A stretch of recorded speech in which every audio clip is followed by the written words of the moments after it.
Okay, well, I've been told that that sound is our cooling system not working, so I do apologize for that.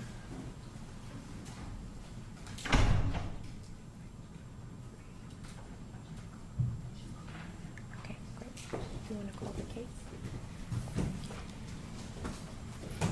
We're on case number 23-0538, Part 3, Plater Brewer versus Metro et al.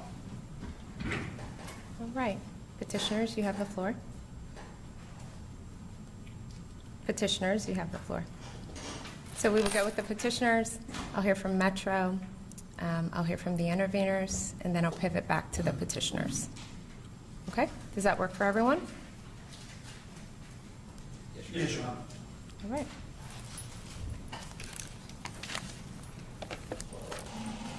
May it please the court, my name is Doug Beers, and I represent the Plater Renee Brewer. You're going to have to speak up a lot, considering that very loud noise. All right. The Tennessee Public Records Act requires that all public records be made available to the public unless there is some exemption to the contrary. In this case, it is completely undisputed that the records at issue are public records, and therefore the only question before the court is whether there is any valid exemption. And in making that determination, there is a presumption of openness. Specifically, that is reflected in the statute, which indicates that their person opposing openness must show cause. Mr. Pierce, I am so sorry. If you would just bear with me one moment. I cannot get anything to open. Can you get Ahmed to come up here? I can't get any of their rooms to open. All right, we're going to take a bit of a pause because I cannot get anything to open. So, just a moment. I do apologize.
I'm going to restart and see if that helps.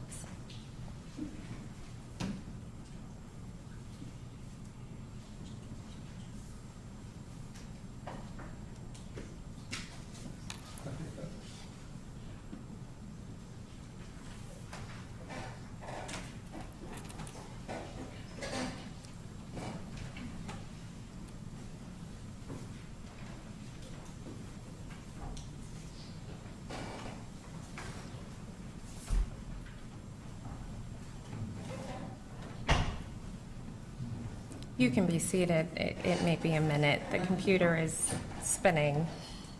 So, and you all can kind of be at ease.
All right.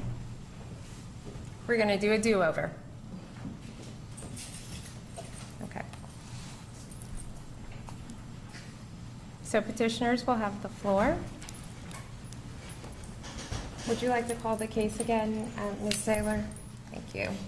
The court calls case number 23-0538, Part 3, Plato Brewer versus Metro et al.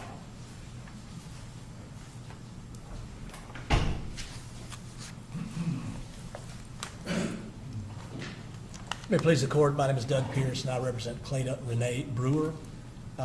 This is a case brought under the Tennessee Public Records Act, and under that act, all public records are available to the public unless there is an exemption to the contrary, and therefore, because it is completely undisputed that the records at issue are public records, the only issue before the court is whether there are any exemptions that would preclude public access to these public records.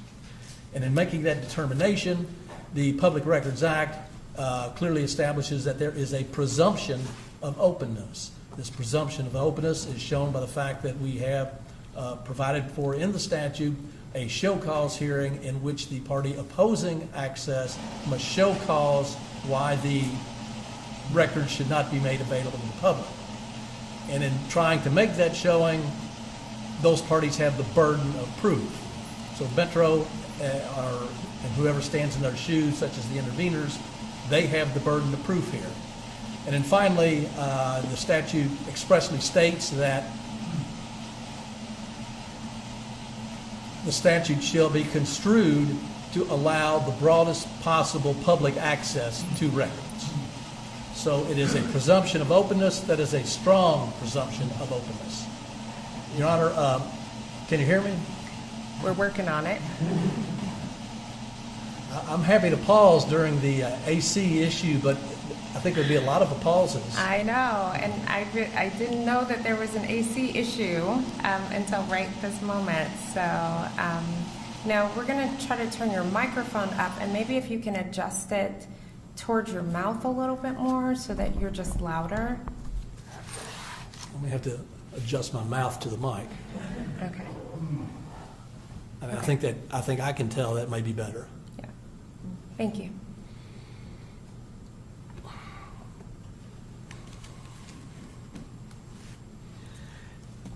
You know, this presumption of openness is not unique to the Public Records Act.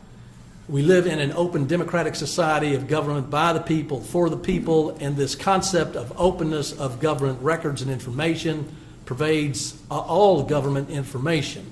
That includes court records and court proceedings. I've cited some cases to that effect. And even this court's own website, when it talks about how to file something under seal, points out that there is a presumption of openness. That is simply a function of the society in which we live. In other words, the strong general rule is that government information is available to the public unless there is a specific reason to the contrary. But that is not absolute, isn't that correct? That is exactly correct, Your Honor. That's why we have the exceptions. In fact, we have, in the Public Records Act, we have over 730 exceptions. So there are a lot of exceptions, no question about that. But first, the general rule is the general rule that we start with. And I want to point out that, one thing the Public Records Act does not say that the party requesting records has got to explain why or state why they want the records. That is not a requirement. We certainly have very good reasons, and I can go into those, but that's a function of the presumption of openness and the fact that we live in this open democratic society. And once again, that is not a function of simply the Open Records Act. Our state law is very much different than the federal FOIA law, but that same concept exists into the federal law. Every state in this country has an open records law. They're all slightly different schemes. I've worked with a great many of them. I'm not aware of any open records law that would require someone to state why they want the records. Now, to Metro's credit, they handle enough of these cases. They know better than to suggest that that is in any way an issue. However, the interveners, in some of their opening briefs, they said that we had failed to establish a compelling reason for why we wanted this information. Number one, we don't have to assert any reason, much less a compelling reason, but we can clearly establish that we do have compelling reasons. The undisputed proof in this case shows that this sort of information historically has, and even in this case with the proof, can save lives, because these writings can be studied, and as a result of that, we have a track record of similar incidences, specifically in schools, of school violence being averted because these writings have been studied in other cases. But isn't it also the opposite of that argument is that releasing certain writings may compel others to copycat or engage in similar behavior? That's the other argument that is being made before the court. That is the argument that's being made, and that argument is not very well supported. To a certain degree, our own expert supports that very argument, Your Honor, but points out it is for a limited time only, a very short duration. That's just the way it is. And we are well past that point. And in fact, in every case, by the time the police do their investigation, it's roughly a 2-week period. That is what empirical research shows. So to the extent that there is an argument suggesting that argument is not supported. What is supported is only it is a short-term contagion effect. When you have one school shooting, is there going to be another mass shooting? And that is simply the fact that there is the shooting, not necessarily that there is a writing about the shooting. What our expert has pointed out is that you don't get a renewal of this 2-week period every time there is another news story about this case. I think Your Honor can take judicial notice. Number one, there is a lot of public interest in this community about this case, and in fact, even across the country. And there, I think the court can take judicial notice that there have been news reports in this community over and over about this case. And the very fact that there are news reports, it brings the issue up to people's attention, and that is separate and apart from whether the writings are released. So your point is well taken, Your Honor, but it is for a very short duration. And just to finish up this point, we have very good reasons for why we need this, but once again, the burden of proof is on the other side. And for anyone to even suggest that we have a compelling reason to get the documents, that reflects two things. One, the person suggesting that, they generally do not understand the concept of open government generally, and in particular, they don't understand the concept of the Tennessee Public Records Act. And specifically, number two, they have not satisfied their burden of proof. Moving on to the particular records at issue, Ms. Brewer made a request for 8 specific categories of documents. However, all of them, the first one was for the writings of the shooter. And thereafter, the remaining 7 were all derivatives of those writings, all referred to the writings.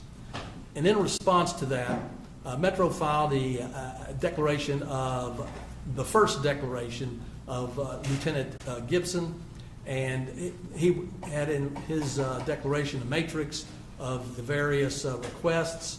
And as for our request, our 8 requests, only 4 of them were not, let me rephrase that. Metro stated that they didn't have documents for 4 of the 8. They only had documents for the other 4 of the 8. Now, I do want to point out that I have confronted Metro both informally and also in filings with the court that they conflated 2 of our requests. That was request 2 and 3. And maybe that was just inadvertent on their part, but I don't know whether they were saying they didn't have documents for our request 2 and 3, or whether they simply didn't address that one and that one was left open. But ultimately, what we're talking about here are the writings of the shooter. And the issue then is, well, what exceptions apply? And Metro asserted 5 exceptions. Those 5 exceptions, The leadoff one is Rule 16, and I'll come back to that. But the other 4 exceptions, 3 of them, they deal with very specific information, contact information such as Social Security information. You know, we didn't request that. We don't want it. To the extent that it might exist in the writings that the shooter has or the other records we requested, obviously that needs to be redacted.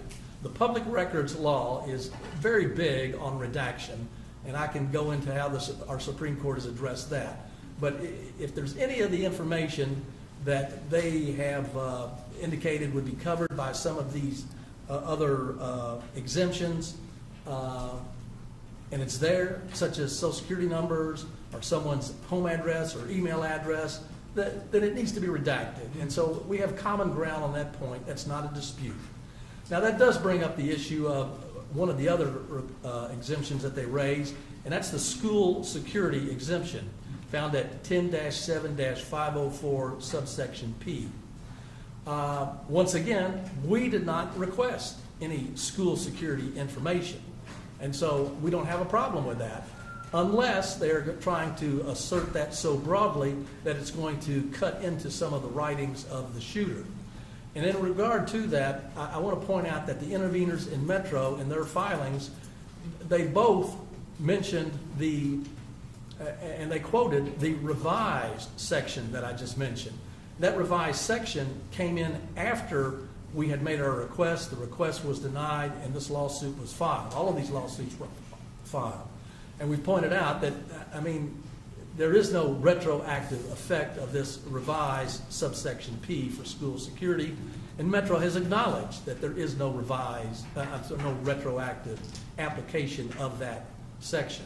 So even though your client has not in particularly requested school information, you know, you can leave that to the others who have requested that, or are you willing to tell the court whether or not, pursuant to the statute at the time that was in effect, private schools have a carve-out because they're not public schools, or how does that exception work when we're talking about a private versus public school setting?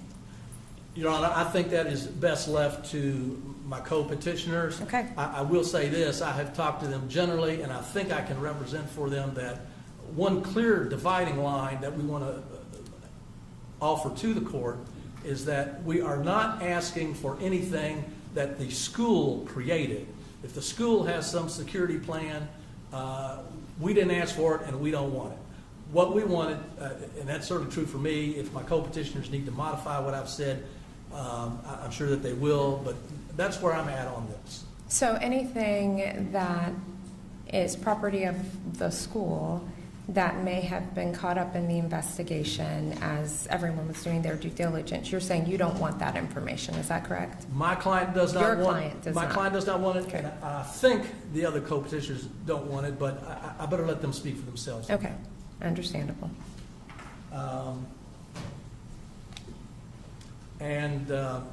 I probably hammered on that enough, but you know, even if that revised statute was in place, it dealt with threats. That was the point of it.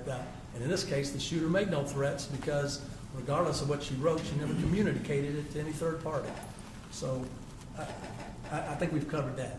That brings us to, you know, the real heart of the matter, which is Rule 16 as it relates to Metro. Your Honor, Rule 16 as an exception to the Public Records Act has been developed in 4 cases from the Tennessee Supreme Court. We had Holt, Aptman, Schneider, and the Tennessean, or the Vanderbilt rape case. And all of those are instructive as to what needs to be done in this case. Well, what about Griffin? Griffin versus, give me one second, the city of Knoxville.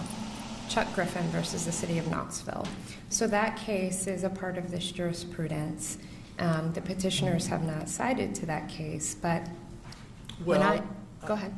I'm interrupted, Your Honor. I don't mean to do that. I was just going to say, when I look at the facts of that case is more analogous to the case that we have at Barr versus the other Apperman, Memphis Publishing, all of the other ones that you've cited in the court's opinion. But you all have not, the petitioners have not brought up that case at all. So if you've read the case, I would love to hear kind of your take on the case and how that case should be instructive to the court, because that's a Supreme Court case as well.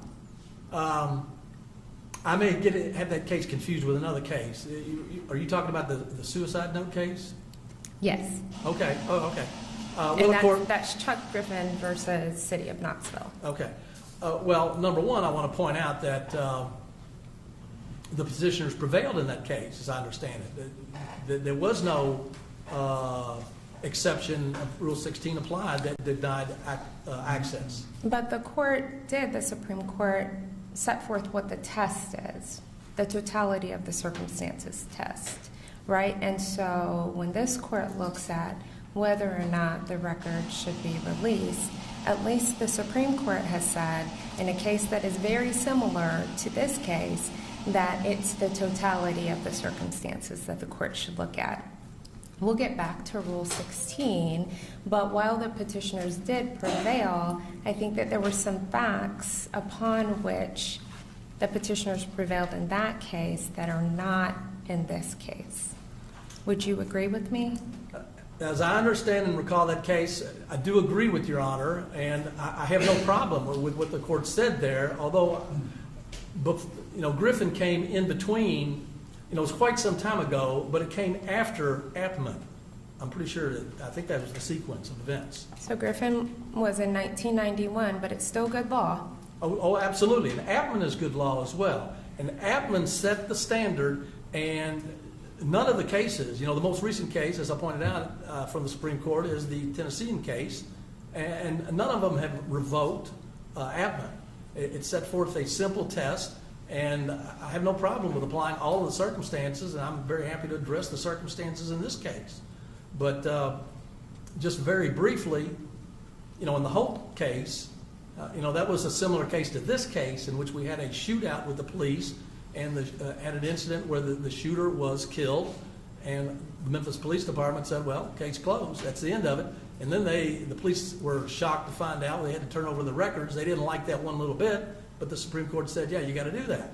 And as I pointed out in my brief, there was a lot of wailing and gnashing of teeth by the law enforcement community about that matter. But less than 2 years later, we had the Apperman decision. And what we had in the Apperman decision is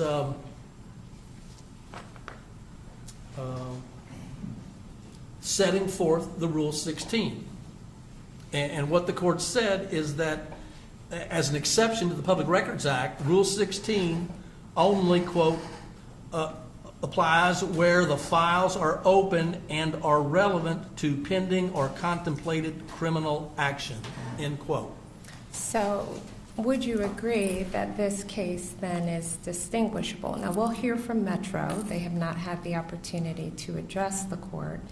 But when we look at Apperman, when we look at Schneider, when we look at Memphis, well, Memphis is a little bit different, but all of those investigations were closed.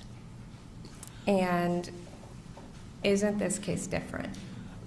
Your Honor, the point is, from what I just read, is from Apperman setting forth the test, which has never been modified. There are 3 requirements for application of Rule 16. Number 1, first and foremost, there must be an pending or contemplated criminal action. Keep in mind, what I just read then said and. So that's number 1, and it stands alone. If there is no pending or contemplated criminal action, Rule 16 is out the door. And that's very understandable, because if you don't have the criminal action, this is a rule of criminal procedure. So the rule of criminal procedure doesn't apply unless you got the criminal action. And there's no question in this case, we don't have anything pending. The question is, do we have anything contemplated? And I'll explain in a moment that the Metro's own declarations show they do not have anything that is contemplated. But like I say, there's 3 requirements that I've just set out that come from Apperman. First, you have to have the pending or contemplated criminal action. Then you have an open file. And the third point, which is most important as it relates to redaction, is that whatever's in that file must be relevant to the the criminal action. And So when we look at the rule in Atman, it is pending or contemplated, but it does not apply where the files are open and relevant or contemplated. So it's a dissection of whether or not it's and or. And even if we go back to the rule itself, Rule 16, there is a strong or in there that the petitioners, frankly, have not addressed. Everything has been about whether or not there is a criminal proceeding. But what about investigations? The rule contemplates, Rule 16, and whether or not things are exempted from disclosure during a pending investigation or criminal proceeding. Would you agree with me? no, Your Honor, the word is not or, the word is and. In Rule 16? In the test, Your Honor, you don't apply a rule of criminal procedure if you don't have a criminal case, either pending or contemplated. I mean, you don't apply it to a civil case, you don't apply it to an employment investigation of some sort. It only applies to criminal proceedings. And Atman makes clear that can be pending or contemplated, but you got to have a criminal proceeding. That's what a criminal rule of procedure is for. So help me understand this. Let's not talk about this case. Let's use a hypothetical case. Let's say someone steals something from Joe Citizen, and there hasn't been a defendant identified, but there is an investigation on who stole something. So are you suggesting, because there's not a criminal proceeding, that any investigative file that the police are building would be open to a public records request? No, Your Honor, and I'm happy to get into that a little more detail when you talk about the Schneider case, because they had somewhat similar to what you just talked about, or at least addressed that possibility. But at that moment, you know, if I'm the guy that had something stolen from me, the moment I report it to the police, they've taken over that case, and they are considering that case because they know that a crime has been committed, assuming that I've told them and we'll assume that I told them the truth. Yeah, I got robbed. They know that a crime has been committed. What they don't know is who committed that crime, but they know a crime has been committed. In this case, Your Honor, this case right here we're here for today, we don't know that a crime's been committed. We know that that shooting occurred, but that person is dead, and there is going to be no prosecution of that person. And all Metro has said is, well, maybe somebody else is involved. It's a possibility, but that does not satisfy the burden of proof. Whatsoever to believe that there is anyone in the world that has committed any act that would constitute a crime beyond the person who is now dead out in this incident. But can you or I really sit in that position and make that determination, because we are investigating? And so if the court construes the rule as you are suggesting that the court should, doesn't that put a heavy burden on the judiciary to really step into the shoes of police and determine whether or not they are finished or have identified all of the people that could be connected to a crime that has been committed? I think we all can agree that a crime was committed, but I don't know that you or I can say definitively that everyone has been accounted for, because I know I'm not doing the investigating. Would you agree that you're not doing the investigating? To answer your question, Your Honor, and I hope you don't take offense to that, but I would say that, no, I don't have to do it, but Your Honor does have to do it. That's your role here. So you're saying that I'm supposed to do the investigating into whether or not a crime has been committed? Not in an investigation. Okay. Your Honor has to look at the evidence that the party with the burden of proof puts forward to determine, has there been a crime? Is there a crime? Is there a criminal? The point is, as I've pointed out in both the Holt and the Schneider cases, the police came in and said, hey, we don't want to turn over our records. And the court said, yeah, you got to turn them over. And I've made it very clear, you know, and the police have tried very hard. When I say the law enforcement community, they've tried to get some exemptions. I mean, Your Honor, there's got to be a standard. Otherwise, if this court were to say, you know, I'm not going to look into it, at that point, every law enforcement organization in this state says the same thing as well. We have no reason whatsoever to believe that there's anyone else in the world that's committed anything for which there can be a criminal prosecution, but we want to look into it some more. And therefore, that just doesn't satisfy what the Supreme Court said in all of its Rule 16 decisions. I think the judiciary does have an obligation to address, do we really have something here? And in that regard, let me move on to a point that I've made here.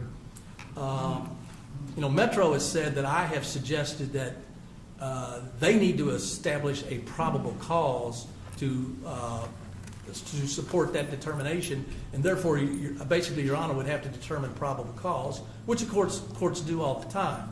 Your Honor, you know, I encourage you to go back through all of my briefs and look for where I made that probable cause argument, but I'll tell you up front, you'll be searching in vain, because I never made a probable cause argument. What I said was the lowest possible standard that exists in the law. It already exists in the law, and that is reasonable suspicion. That is a standard that the police have to have before they take action against a person, as little as stopping them for questions. And in this case, they've established they do not even have reasonable suspicion.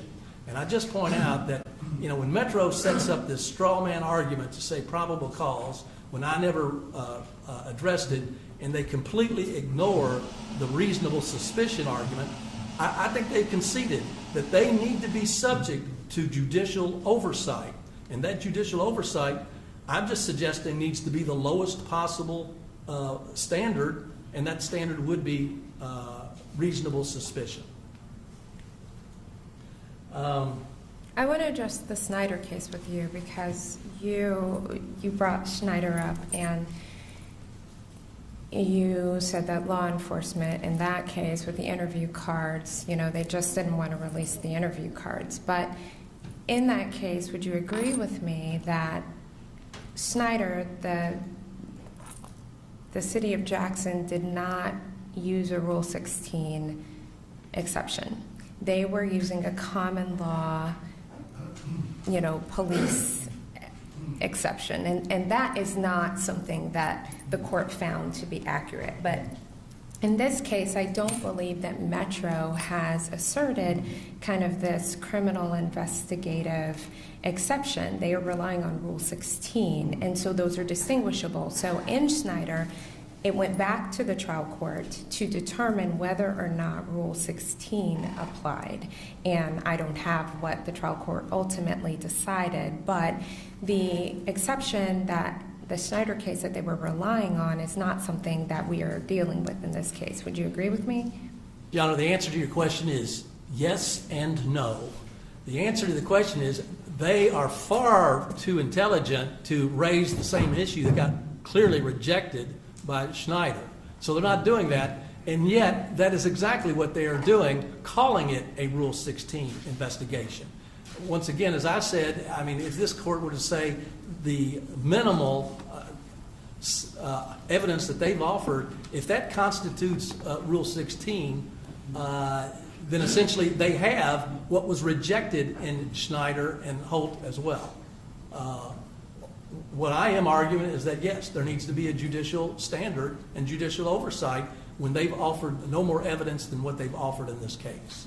And one of your clients is a police organization, is that correct? I'm sorry, Your Honor, say? One of your clients that you represent with Ms. Brewer, it's a police organization, is that right? Yes, she's working with the National Police Association, yes. And so I just want to make sure that Ms. Brewer, as representing the police, is taking the opinion that the court should come in and determine when investigations are opened and closed.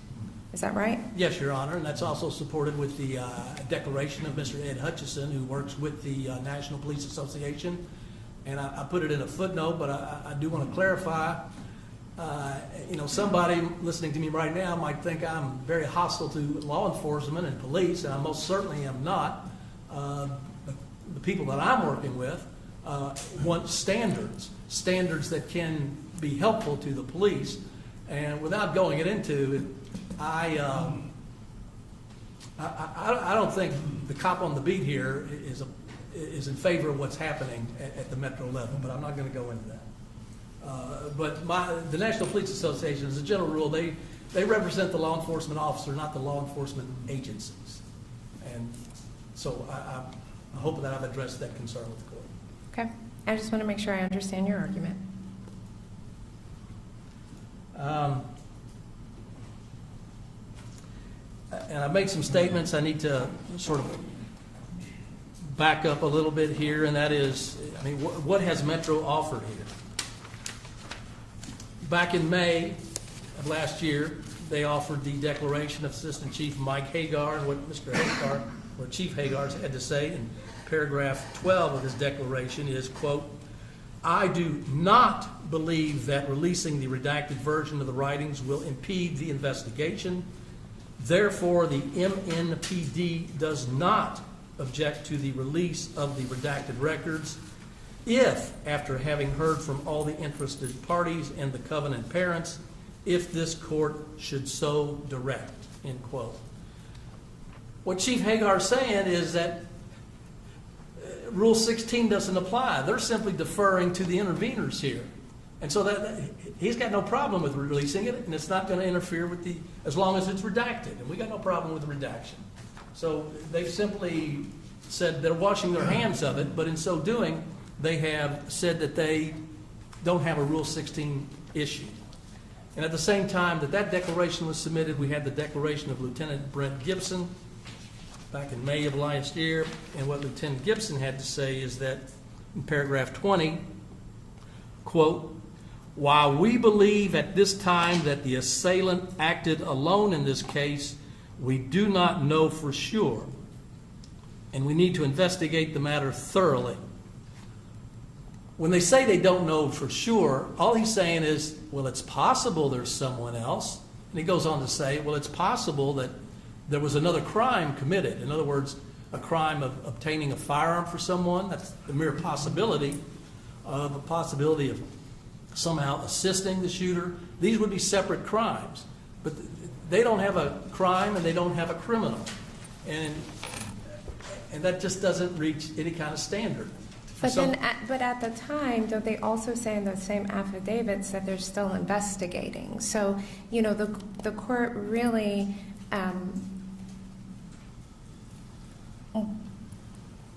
needs some guidance from you on how this court can determine whether or not Metro is finished with its investigation. When I have affidavits that say, we are investigating, we're gathering. I have recent affidavits saying that it's not closed. We think we'll be finished around July. So I have these statements from the agency that is doing the investigation saying that they are still investigating. So are you saying that the court should just say, well, the investigation is closed, or what should the court do? The investigation does not mean anything so long as there is no pending or contemplated criminal action. That is what Atman says, and that line has continued on through the other cases from our Supreme Court. It's got to be a pending or contemplated criminal action, and based upon what I've just read from Chief Hagar and Lieutenant Gibson, we do not have a contemplated criminal action. That does not rise to the level. It is a mere possibility, and the possibility does not satisfy the standard of proof. And so that may be, that is clearly a point of law, Your Honor. You had suggested maybe it was or investigation or a criminal case, but that's not what the Supreme Court's opinions say. You have to have them both.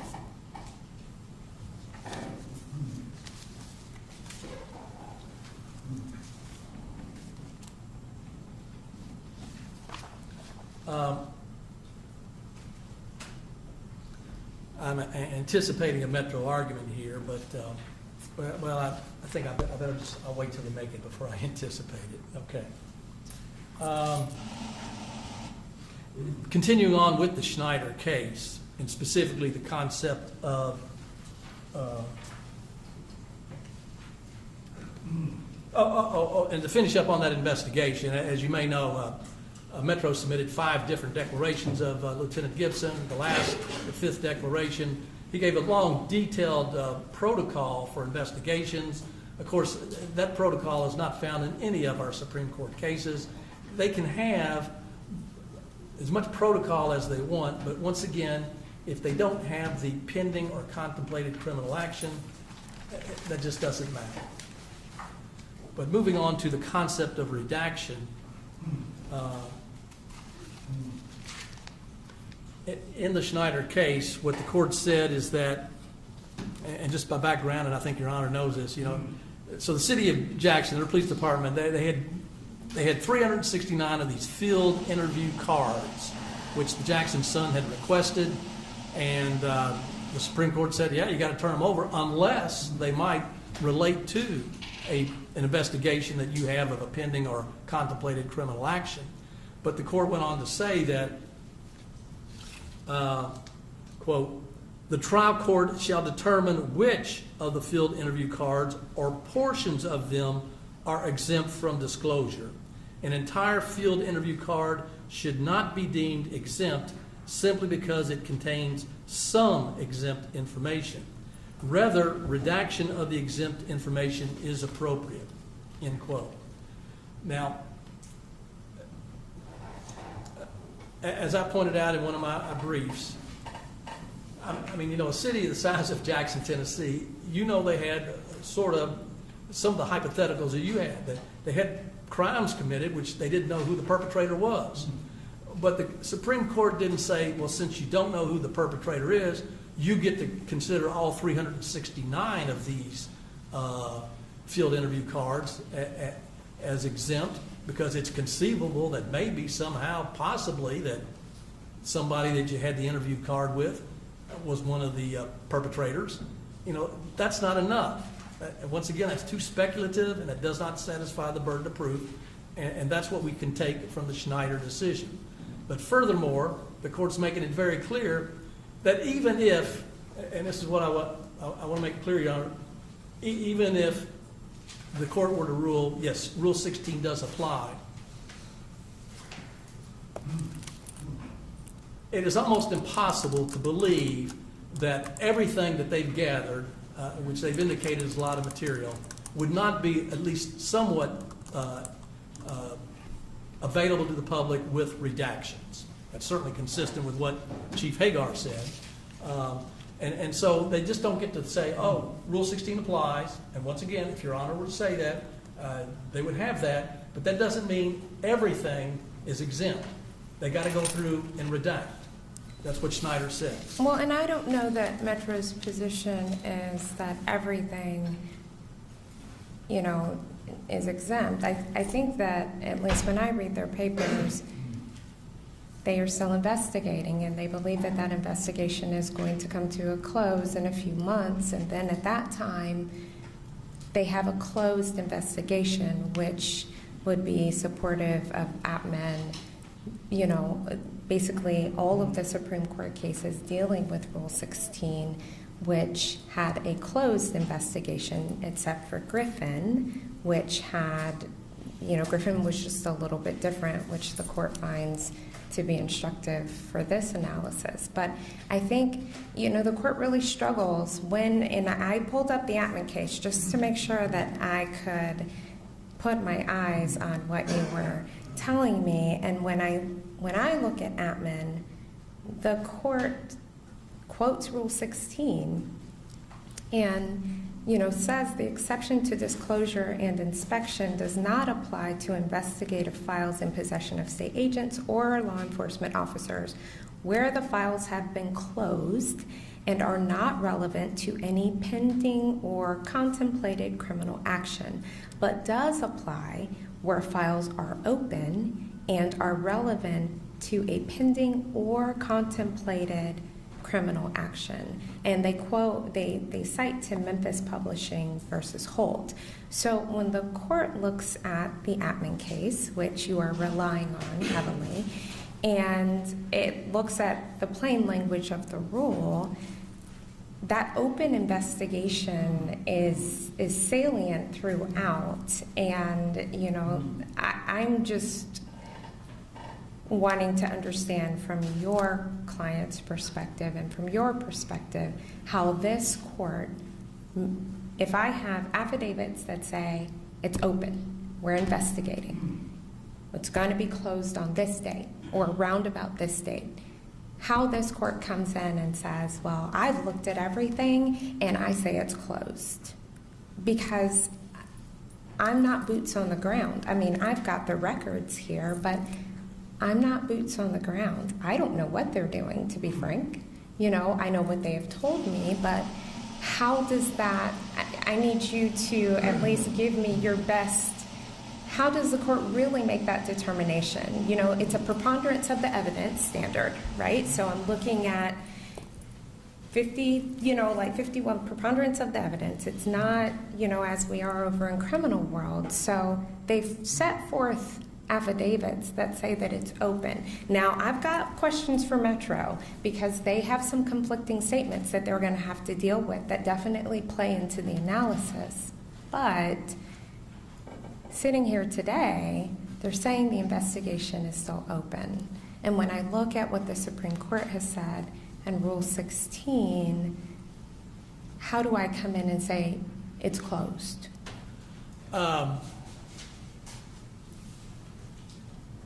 Well, Your Honor, I think I've explained how the way I read the Supreme Court's directive is that first you have to have a pending or contemplated criminal action. And that's the whole point of a rule of criminal procedure. You don't apply a rule of criminal procedure if you don't have a pending or contemplated criminal action. So tell me how you define contemplated. It's got to be more than a mere possibility. And I'll address this point. I pointed out that, you know, they've not so much as identified, or rather not so much as said they have a person of interest. And in response, Metro says, well, that would tip our hand and it would let the person of interest know, and then they don't say this, but obviously they flee the jurisdiction. Your Honor, that's not what we asked for. That's another straw man argument. I didn't ask for the identity of anyone. I asked, do you have anyone? Don't tell me their name, address, anything about them. Just, do you have someone? And they've made it very clear. They don't have anyone. So not only do they not have a crime, they don't have a criminal. And when you don't have that, you don't have a contemplated criminal proceeding. You just have a possibility, which is speculation, which does not satisfy the burden of proof. Okay, thank you. And what I was, and so I certainly wanted to answer your question, but I was trying to move on to the redaction issue, and I wanted to make sure these two didn't get mixed up with one another. My point is even if, you know, the court were to disagree with me on Rule 16 and say, yeah, Rule 16 still applies here, they've got to provide documents that can take out the exempt, take out the confidential information. That's what Schneider makes painfully clear. And once again, for all of the records that they say that they have, to say that, well, none of the records, none of this information can be produced, that is almost impossible to believe. And we know that from looking at a couple of documents. One, as you know, we had these 3 leaked pages. You know, so I did struggle, Mr. Pierce, in all honesty. You know, I struggled with this part of your brief because whomever chose to leak the documents did not, they had a disrespect for the rule of law. And so the court struggles with hearing from lawyers who I know respect the rule of law tell me that I should look to what someone did who does not respect the rule of law, does not respect this court, does not respect police investigation, and say, you know what, they broke the law, so you should release everything. I really struggle with that argument. I'll let you argue it, but it may not be your best argument here. Well, I understand your concern. All I'm saying is that Metro, what they pointed out is they're looking for someone else, not the shooter. That's over with. So they're looking for someone else, and we don't need to discuss these documents at all, other than to point out that those 3 pages do not identify anyone else. And because they do not identify anyone else, they would not be relevant as stated in the Schneider case, and they should have been produced as a part of a redacted production. So you're saying that this court should, during an open investigation, parlay through certain pages that, in the court's mind, are not relevant to a contemplated investigation, and those should be released in a redacted form? Well, Your Honor doesn't have to do all the legwork. You need to tell Metro to do that. Now, But at the end of the day, I do the legwork, right? They present what they think should be redacted, and then the court goes through and makes the determination of whether or not it should be redacted or not. But basically, I put on my investigative hat, is what you're suggesting, and then I go through and say, yep, release it, not release it, even though they've asserted that the investigation is still open. Well, number one, Chief Hagar apparently has pointed out, as I understand it, they've already produced to you I haven't redacted versions. Yes, that's They've true. already produced to you redacted versions. And, yeah, I'm sorry, there's not a whole lot of easy way around this. I was thinking this morning about something. I know, Your Honors, in your time on the bench, you've already had a lot of cases, and I hope you're on the bench for many, many years, and you're going to have so many cases. But You know, they're coming. I think it was trial by fire at the beginning. They were like, let's just give her all of the things and make sure that she's up for the job. Well, when the time comes when they put your portrait up on the wall here, you will forget so many of the cases you ever had, but I'm going to bet you're going to remember this case. I bet you I will. And so it is a lot of work for Your Honor. It's a lot of work for the parties. It's a significant case. And all I can say is, in the first instance, put the burden on Metro. And just to finish up on that point, one more aspect of it, another document, really the only other document that I have any insight as to what it is the will. Now, we've talked about the will before. And the explanation for why the will has not been produced is that it mentioned the names of other people, potential witnesses. Well, they can be redacted. Blot them out. And if that's the explanation, that, because other names are mentioned, we can't produce it, once again, go back to those 3 leaked pages, nobody's name was mentioned. So that whole document should have been produced. And my whole point is whatever difficulties you have, try to imagine, our difficulty. We don't get to see the documents. I have very little insight as to what those documents are, but I've just given you what little insight I have, the 3 leaked pages and the description of the will, and both of those suggest that there should have been redactions.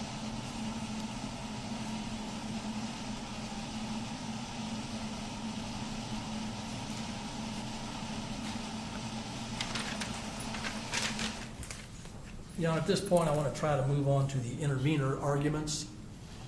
For the most part, what the interveners have suggested is a policy argument. They've suggested that, as Your Honor pointed out, copycat killer.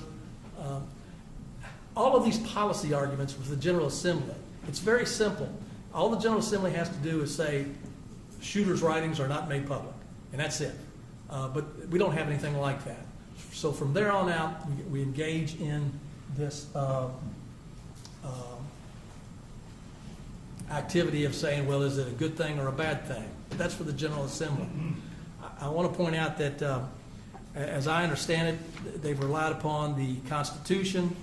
That's Article 1, Section 35. That in no way mentions confidentiality of documents. They also rely upon the enabling statute, which is the Victims' Rights Act.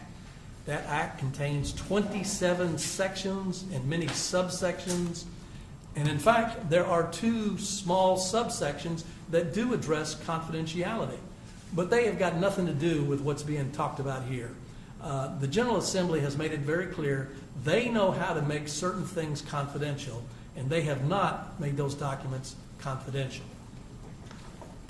Can you speak with me about their supplemental brief in regards to copyright Yes, Your Honor. and federal law and supremacy clause? Well, they've offered no proof that they hold any copyright interest in these documents. As I've pointed out in my response, simply because someone writes a document, that does not mean that there is a copyrightable interest. Now, the interveners provided to Your Honor a brief that was filed by the Attorney General in a particular appellate court case, but they didn't really direct Your Honor to that case. That was a case that came out of this courtroom with Judge Lau presiding. That's the case of Public Resource Organization et al. Versus Matthew Bender and Company. And what our Court of Appeals said is that, I've read so many things, I'm not going to read it. Basically, they said that's for the federal courts to decide if there is a copyright interest. And in fact, they submitted the brief, they didn't submit the case. The people asserting the copyright interest in that case lost. So the copyright interest, that's for the federal courts to decide.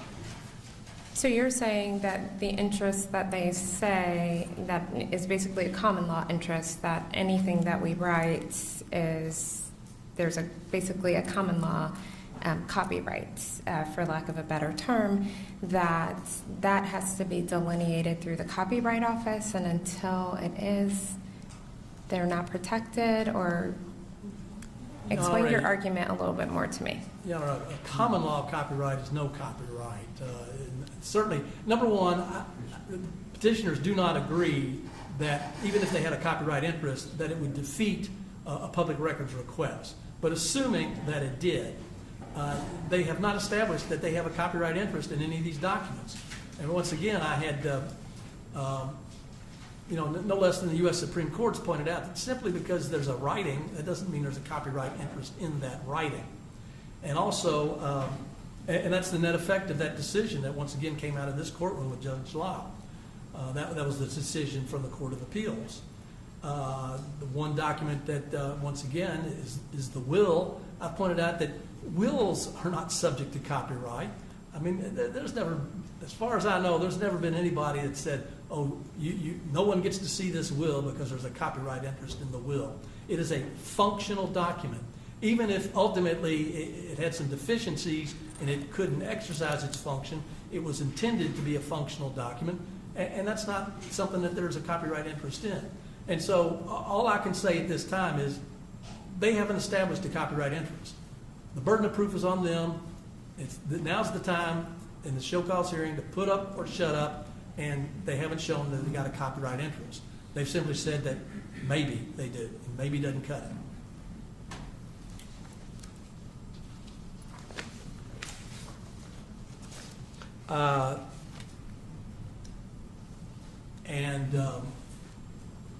With respect to the copyright interest, I'd be happy to try to respond to any more questions that the court has, but maybe. Those are more for the interveners. Okay. Thank you. Okay. I did want to, as I've pointed out, this public interest issue of whether it's better to get these records out, or these writings out, or not get the writings out, that's for the General Assembly to decide. But we have submitted hard empirical evidence establishing that there is a historical basis that when these writings in these mass shootings, specifically school mass shootings, are studied over a 12-year period, there were 67 clear examples of where violence was stopped and prevented. And so that is real. And then they've offered as a expert witness Dr. Erica Felix, who says she's a psychologist. But before they offered that report, this court entered an order on May 26 of 23 stating that the court will not hear live testimony from any expert witness. However, the court will permit the submission of declarations and/or affidavits from experts whose affidavits are properly supported therein with the factors as set forth in, the court decisions of Dahlberg and Daniels. And what they submitted from Dr. Felix, it's not an affidavit, it's not a declaration, it's not sworn, and for that reason alone, it needs to be stricken. And even if this Dr. Felix had provided a sworn statement, it is clear that it does not meet Rule 702 and the requirements for expert testimony. I'm not going to go through everything, but at one point she says, "We already have a wealth of knowledge from the plethora of mass shootings that have happened in the U.S. and globally on the factors that can help reduce the incidence of mass shootings. We do not need a shooter's writings from one incident to make these changes." She does not offer any explanation of how she would have this. This is a law enforcement statement. It's contrary to that report that I provided, the 2021 Secret Service report. This is a very basic concept, Your Honor, that no one can deny. We learn from experience. And the more horrible the experience is, the more important it is to learn from that experience and learn everything possible from that experience to prevent future such experiences. And that's what our expert, Ms. Dr. Kuhlman, has pointed out. And with respect to all of the declarations that the interveners have offered in this case, they are all based upon speculation because they've all acknowledged they've never seen the documents. They don't know what's in the documents. But the fact that they don't know what's in the documents has not prevented them from speculating on what the documents would cause. They've got the burden to prove, and just speculating on what the documents would cause is not enough. Once again, that's all a public policy issue that's for the General Assembly. So they did not offer any competent evidence about what the writings of the shooter would cause. Now, once again, we did have those 3 leaked pages, and that was an opportunity for them to come to the court and said, yeah, these 3 pages, this is what we're talking about. This is the harm. But what did they say? They said nothing. They didn't offer any other further declarations after that point. Well, and, again, I won't reiterate the court's position on the disrespect for the rule of law, that those leaked documents by law enforcement who took the pictures and by the persons who leaked them in contravention of this court's order. So I'm not going to look at the interveners or the respondents, in a way that, well, you didn't respond because the persons who chose to not respect the rule of law, I don't know that deserved a response. So. Okay, well, but what the interveners said is that they weren't submitting any more declarations because the proof was closed. And that's not what the court order said. Of course, Metro, they submitted another declaration. I submitted a declaration. And then at the end, Metro submits a 5th declaration of it. So, that excuse that they didn't want to do it because the evidence was closed, I think it's closed now. We're here for the show cause hearing. But anyway, that's the point there. One final point on one of the declarations they submitted, and that is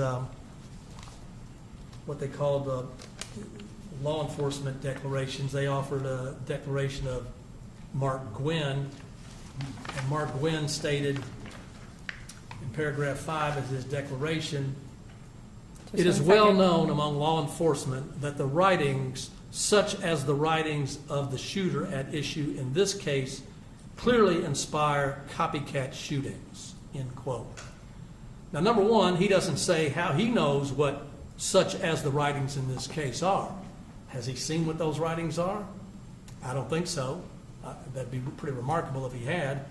But the important thing is if you had a witness in the witness box there, I don't think you allow them just to say, and I think he's trying to testify as an expert, just to say, well, it's common knowledge. Apparently, it wasn't common knowledge when, Chief Drake for the Metro Police, early on, he said it was going to be released very soon. And Sheriff Darren Hall, he said long ago, and he's never retracted it, that he thought that these things ought to be released. One thing that Dr. Felix did point out is that she was involved in a mass shooting at the University of California at Santa Barbara, and she points out that the writings were released there. So it wasn't common knowledge for the law enforcement there to release the writings.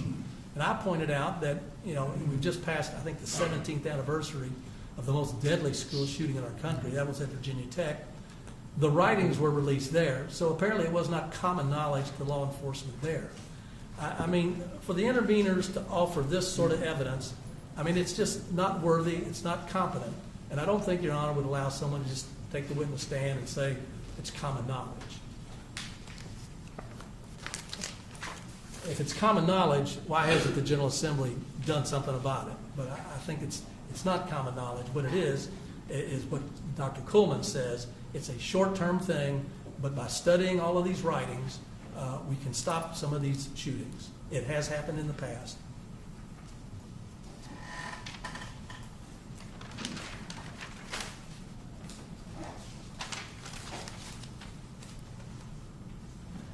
And just to finish up, Your Honor,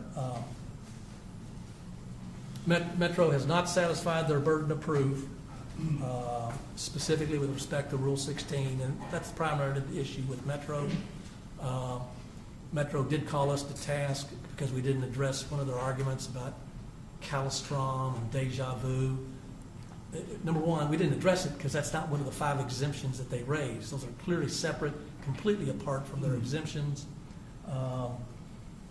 But I'm going to let my co-petitioners try to respond to your question about something about school security, but my client did not request it, and we're simply requesting that the court apply the general rule, which is that the Public Records Act should be interpreted to allow the fullest possible access, and for that reason, it should not be interpreted narrowly, which is what the interveners said. The interveners said that school security exception should be applied broadly. They cited no authority for that proposition, and quite frankly, the authority is to the contrary. So that's the way that should be interpreted. All of this business about a copycat killer or whether we're going to save lives, I think I got the better argument there. I got hard empirical evidence that shows that I do, but in any event, that's a public policy decision for the General Assembly. With respect to the copyright issue, they've not established the copyright, and that's for the federal courts to decide. Thank you, Your Honor. One question I do have for you. So since the toxicology reports and the autopsy reports have already been released, is it your position that that is moot, or are you still looking for Metro to release that information? Once again, that was not a part of my request, Okay. and I think I should defer to one of my co-petitioners. Okay, thank you. I have it under you, so thank you. All right, next petitioner. Mr. Hammond? Your Honor, I think we should try to put this case into focus. Okay, I'm going to need you to take the podium. I don't project well enough. Well, yeah, thank you. So when speaking, if you will, would take the podium.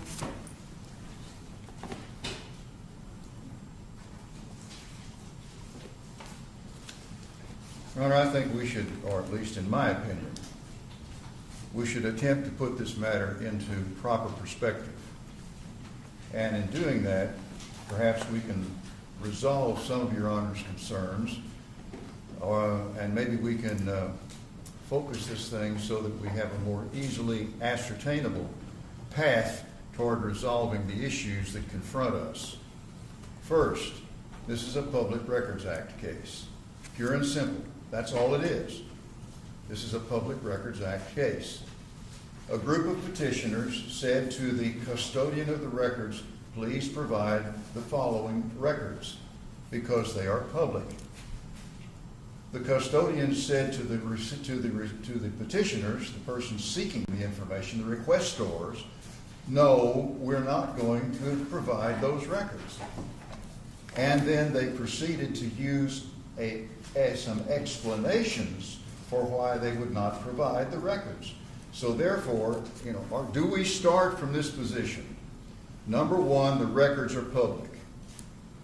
If made or received pursuant to the government's responsibility, 107-503A1A, are these public records just looked at in a very clear, concise, and totally segregated point of view?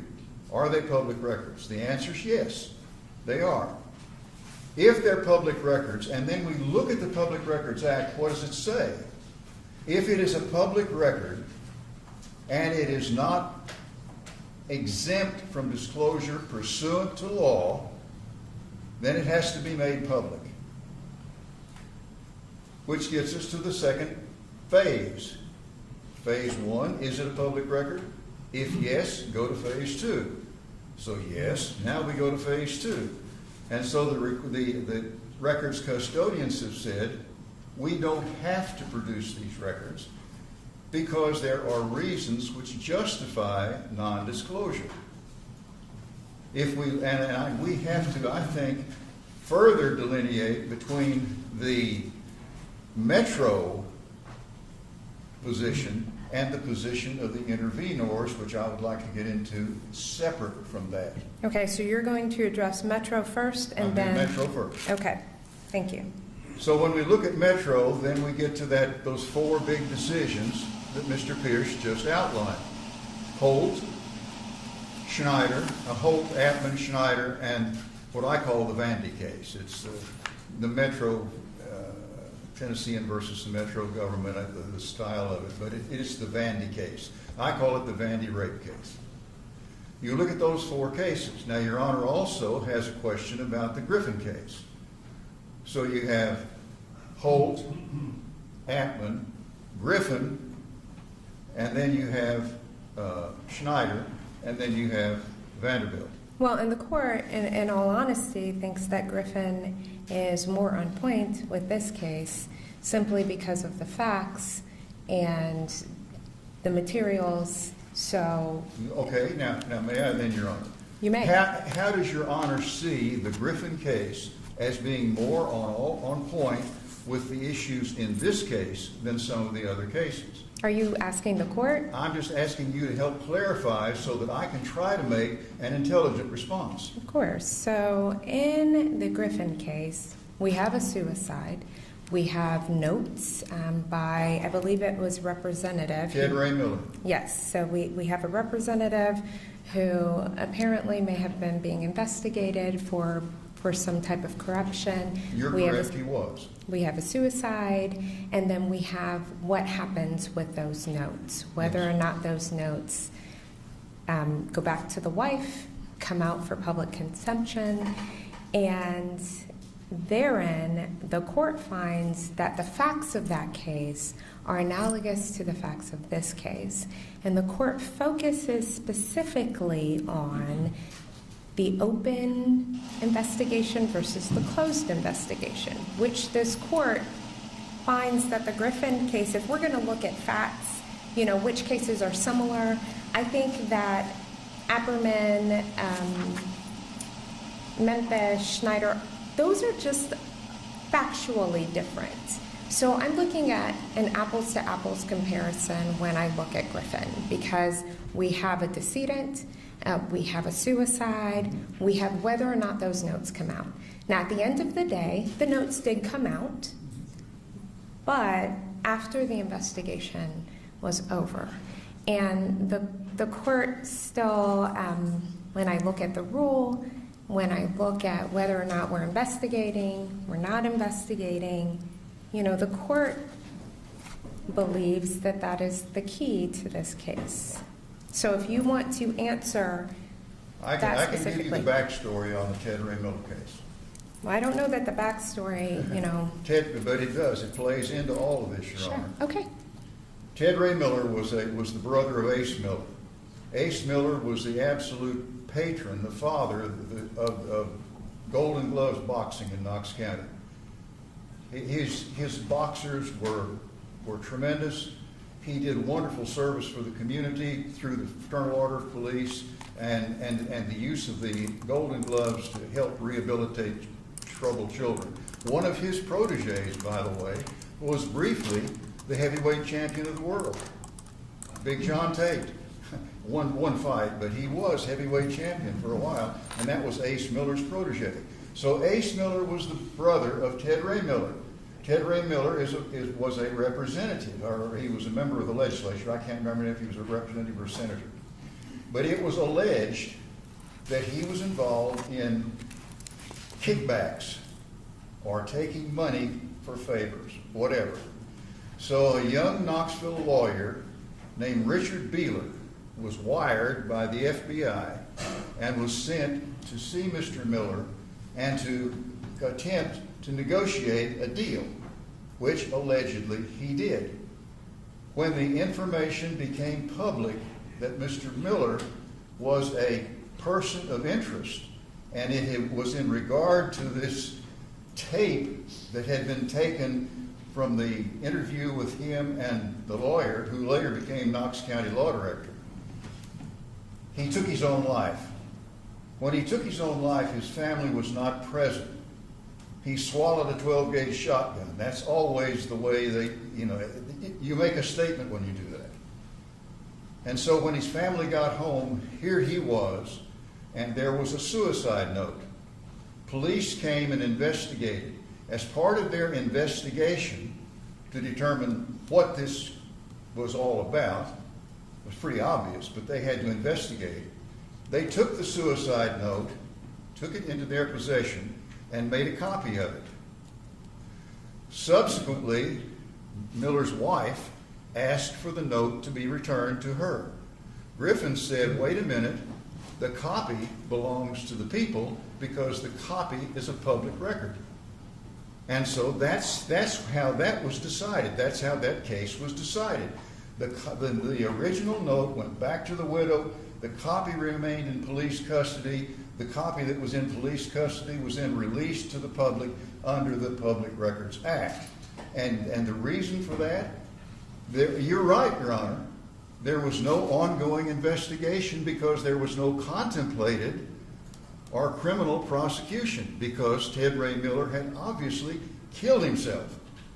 And he killed himself to get out from under this FBI investigation, which was going to cause him some real grief. So yes, that's what Ted Ray Miller case stands for, but again, its facts are, I see a similarity, but I don't see an exact similarity between our cases. Now, as you know, Holt involved a shootout, and the deceased perpetrator died as a result of police gunfire. There was no further investigation there. Everybody admitted that the perpetrator was dead. There was no criminal action being contemplated or being actually pursued. You take Schneider, Atman. John Atman and Herb Monsieur were representing two individuals. I think Herb's client was a man named Shuffle Street, they were accused of killing or being an accomplice after the fact to the killing of an inmate in the Brushy Mountain Regional Facility. They were all there. They were all prisoners. So Atman and Monsieur decided that they would make an end run on the Tennessee rules of criminal procedure. And instead of asking for the information that they were entitled to receive under Rule 16, they would simply go to the court and ask for a Public Records Act request, which would then compel Worthington, who was a sergeant who was in charge of the investigation, to give all of his information to them under the Public Records Act. Everything. without regard to any limitations based on Rule 16. Trial court said they can't do that. Court of Appeals said, yes, you can. Supreme Court said, no, you can't. And that's where the Rule 16 exception was first really articulated, was in Attman versus Worthington. And there, and as a result, Your Honor, not only was that Rule 16 rule articulated, but the legislature came in, and in December of 1987, I believe, there was a statute passed exempting the investigative files of the Department of Correction from public disclosure. So not only was Rule 16 first articulated as the basis for a test, but the legislature stepped in and said, you aren't going to do this anymore. All the records of the Department of Correction, investigative records, are going to be confidential under 504, I'm sorry, 504. And that's Attman.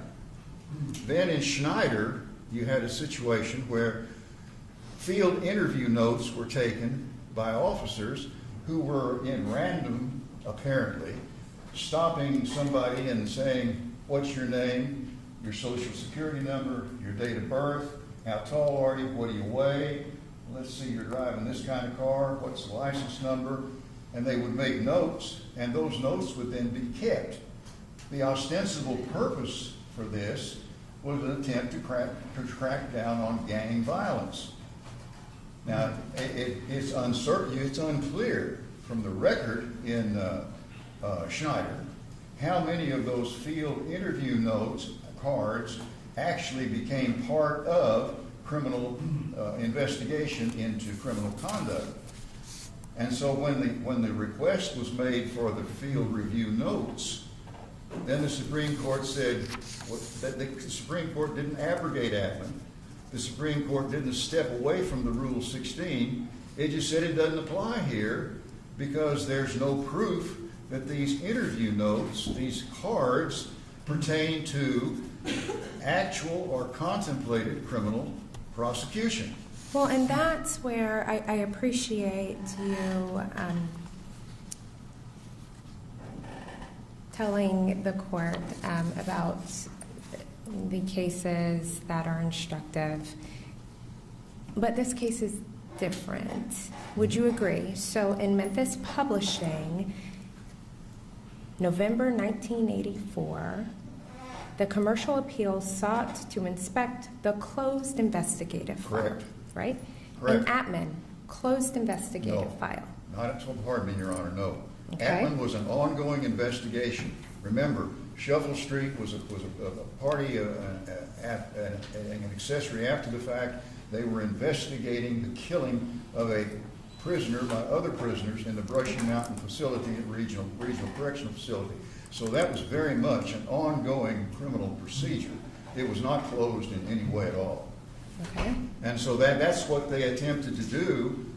They attempted to do an end run on Rule 16 disclosure requirements by saying, well, wait, we'll go to the court and we'll get the entire file because we can get that through the Public Records Act, and that's what led to Attman, and that's what led to the application by the Supreme Court of Rule 16 as having the force of law and therefore being an exception to the Public Records Act where it says except as otherwise provided by law. Now at that time, in the Attman situation, there was a little window of time where instead of saying otherwise provided by law, it said as otherwise provided by state statute.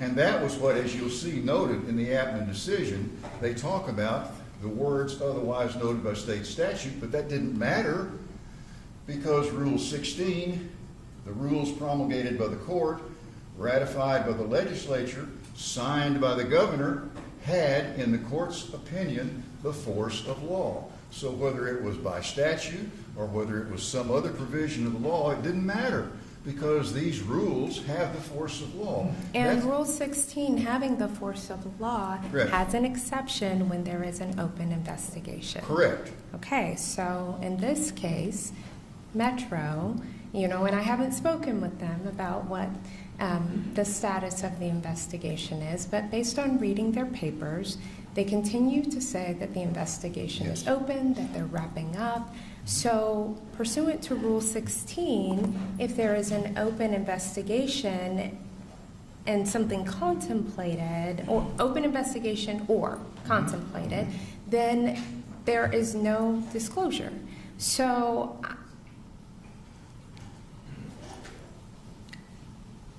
the petitioners, I spoke with Mr. Pierce a lot about this open investigation piece. Is it your position that this court also should step into the shoes and determine whether or not Metro, frankly, is being truthful and upright in their affidavits as to whether or not there is an open investigation or the investigation is closed? Now, I would never ask the court to become a Jessica Fletcher or a Miss Markle. I would never ask that. I don't think that's the proper test. What we have to look at, may it please the court, is the test and in its narrow form. Because what does Rule 16 and the application of Rule 16, according to the courts, what have they said it does? It creates an exemption, as otherwise provided by law, to the Open Records Act, as long as one of two criteria can be met. One, it has to be an ongoing investigation into, two, either a contemplated or an active criminal case. So you've got to, yes, it's an ongoing investigation and it's into an active or contemplated criminal case. But again, let's go back to the burden of proof. Because this is an Open Records Act case, the burden of proof lies with Metro. We've said to Metro, give us these records. Metro said, no, we don't have to give you the records, and here are the reasons. Fine. The Act says they have to approve that by a preponderance of the evidence. And Now, so what? if it had been the way we wanted it, they would have had to have proven it by clear and convincing evidence, like in the Reporter Shield case. But we couldn't get that through the legislature. But we got the preponderance of the evidence. Now, there is the situation which puts the court in sort of in the vortex. And Your Honors, well, I see the smile. It does put the court in the vortex, because now Metro has come in and said, we have an active, ongoing investigation into contemplated criminal proceedings. And then the court has to say, well, have you carried your burden of proof by a preponderance of the evidence?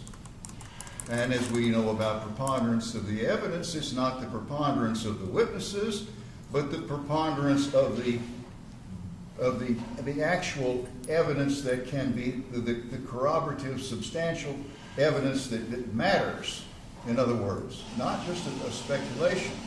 So what I think the problem there, and Your Honor is absolutely right, we're dealing with the issue of an ongoing, allegedly ongoing investigation into what? Either actual or contemplated criminal prosecution.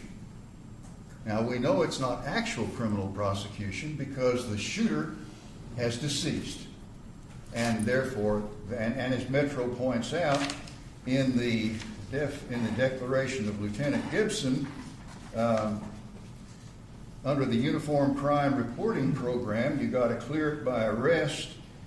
However, in an exceptional case where the offender's dead, or for some reason can't be brought into the jurisdiction of the court, then you can ask that it be cleared exceptionally.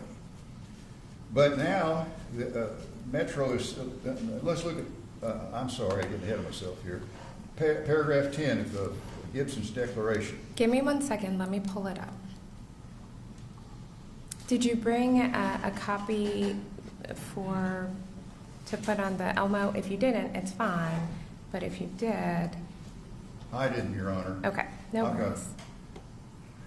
There's a limit to how many pounds of paper I can carry. I understand, and we're looking for Gibson, is that right? Yes, it's Gibson's fifth declaration filed on the 25th of March, 2024.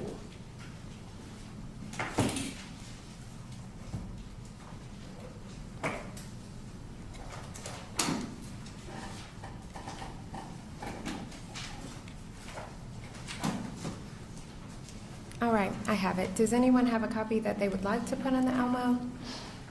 If not, it's fine. Okay, I'm ready, Mr. Hollow. Okay, thank you, Your Honor. Paragraph 10. Identifying a contemplated criminal action to the public would tip Metro Nashville Police Department's hand to potential suspects. The same is true for putting forward evidence of harm to an investigation or identifying a target. That's the extent of what they say is their justification for asserting the Rule 16 privilege. Rule 16 privilege is like any other privilege, Your Honor. If I got it, I can use it or I can waive it. And, we've even seen situations, we know that for example, the Tennessee Bureau of Investigation has cradle-to-the-grave immunity under 107504. And that probably came as a result of John M. Jones Sr.'s efforts when he helped create the Tennessee Bureau of Investigation all those years ago. But they release information routinely about criminal conduct or matters that they're investigating when they choose to. That's because it's their privilege, and you can do what you want to with your privilege. So here, Metro is saying, we have, in identifying a contemplated criminal action, it would tip their hand to potential suspects. The same is true for putting forward evidence of harm as to an investigation or identifying a target. That is, as I read Mr. Gibson's declaration, that is all they say about their justification for the application of the Rule 16 privilege. Now, that means that then when we're here and there's been a challenge, the court is put in the unfortunate position of having to say, does this statement, or perhaps other statements taken together with this statement, established by a preponderance of the evidence that Metro is justified in asserting the privilege which they are asserting here? I can't take a position on that, Your Honor, because that's Your Honor's prerogative. I'm not going to step on your toes if I can avoid it. I appreciate that. Believe me, I'm pretty awkward.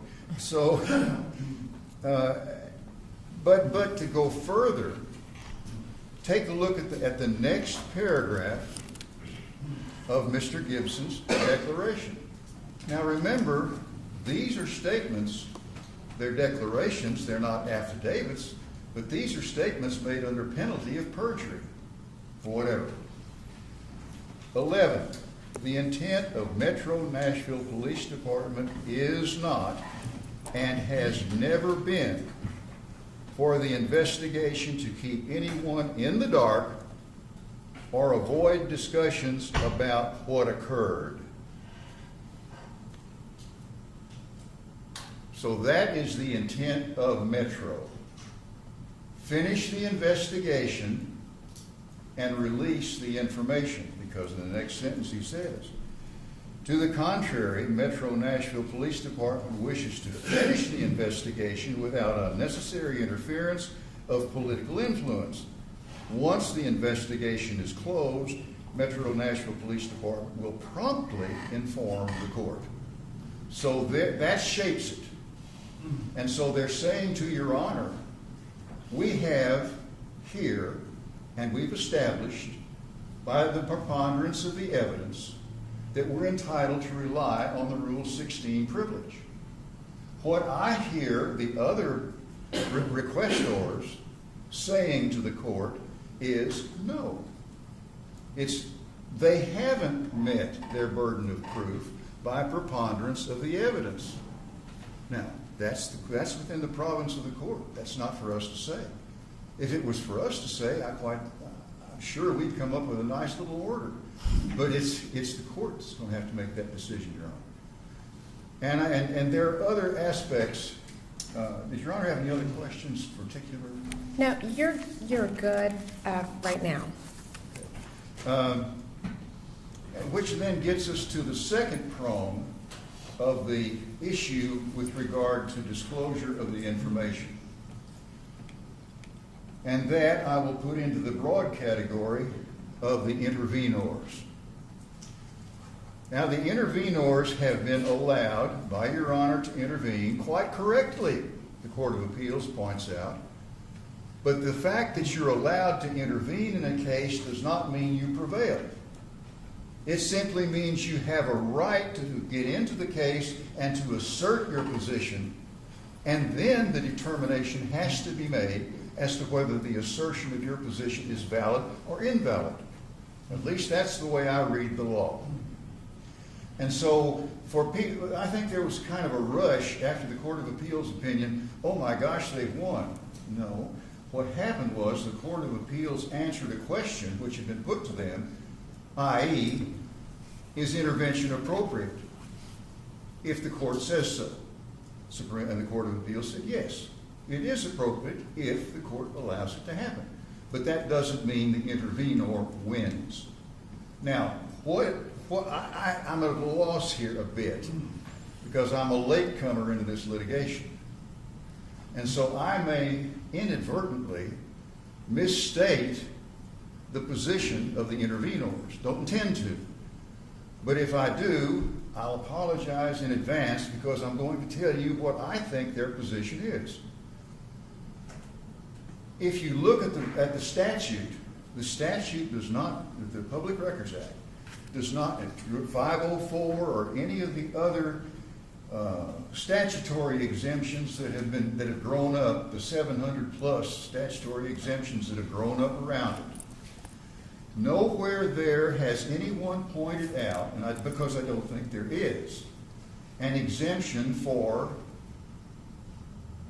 persons in the intervenor's position. I don't think that exists.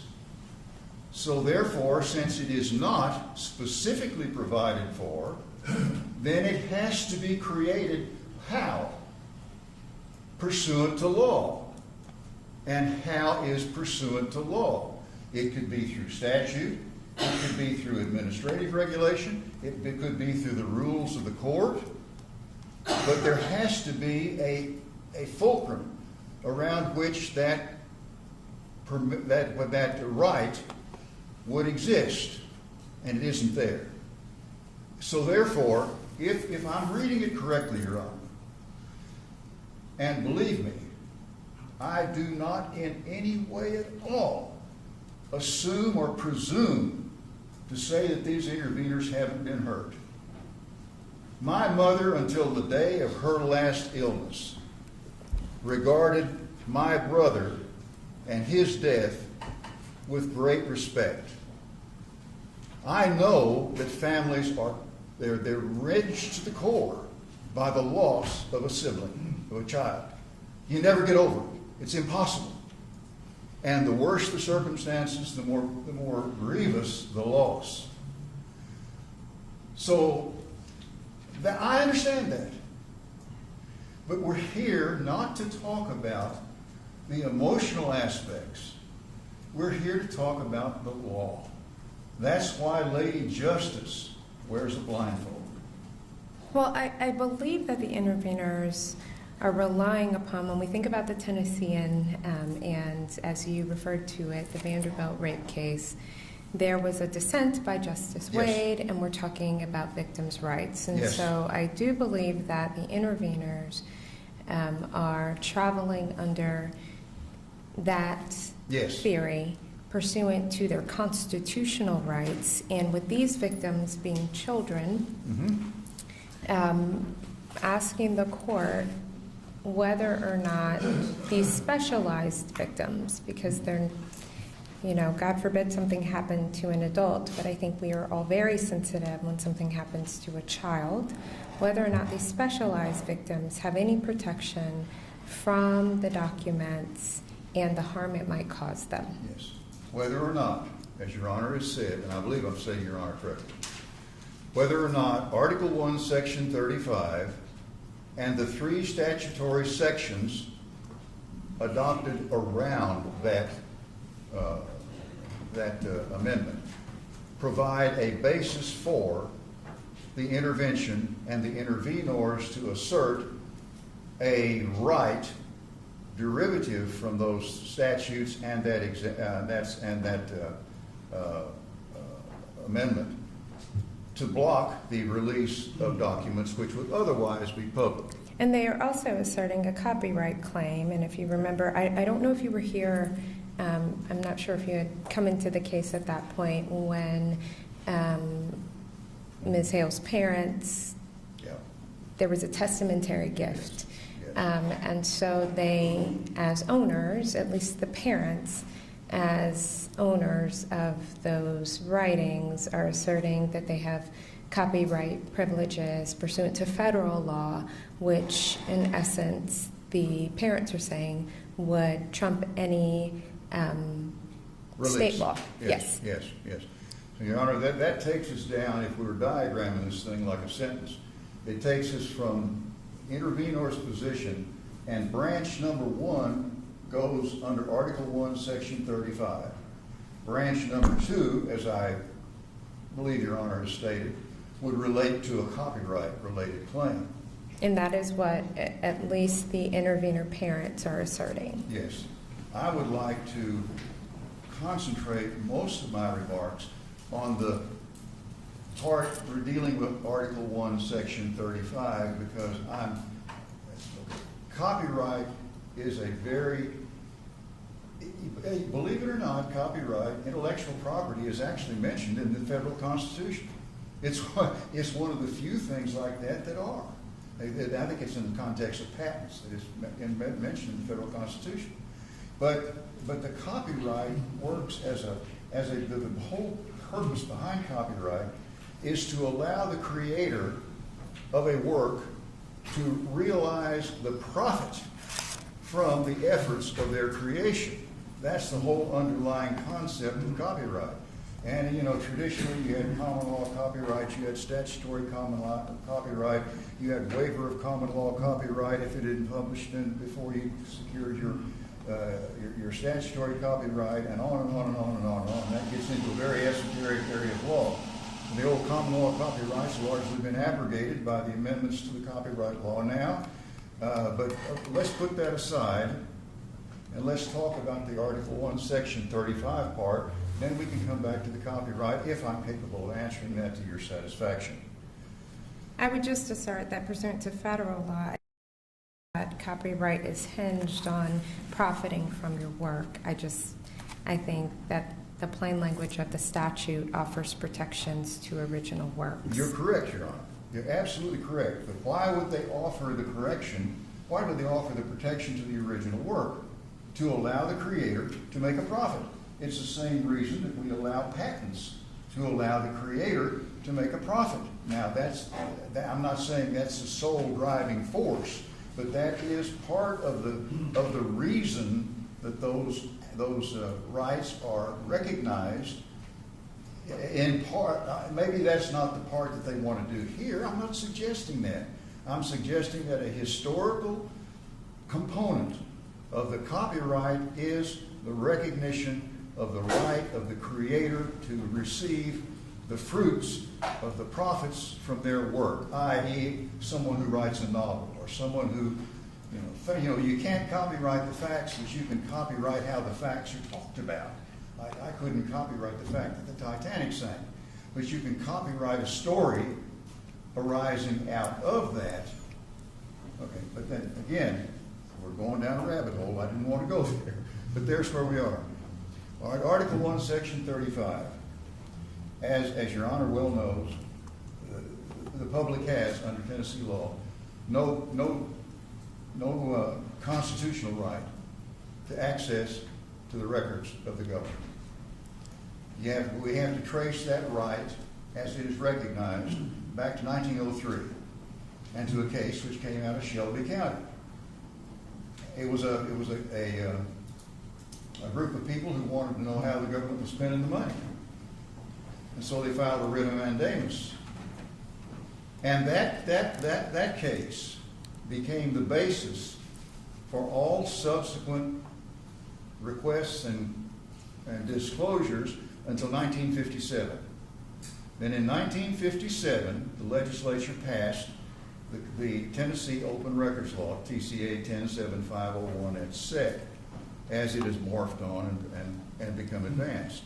Interestingly, when 503, which said all records are public unless otherwise provided by law or regulation, but there too is what it was, the way it originally was written. There was no definition. And so the courts took 107-301, I think, 303, and there was a definition contained in there, and the courts, by interpretation, said that definition would apply in 107503 situations, and then subsequently the legislature took the hint and adopted that as the definition of a public record, and that's the way it is until today. Okay. Nowhere in that legislative scheme has there ever been a recognition for the right of someone to assert that they have a right to block the release of a public record which they don't hold based upon a consideration of their personal concerns. It isn't there. It just isn't there. And you can't find it because you can't find what doesn't exist. So the only way that the intervenors can get themselves into a position to block the release of this otherwise public information is by operation of law.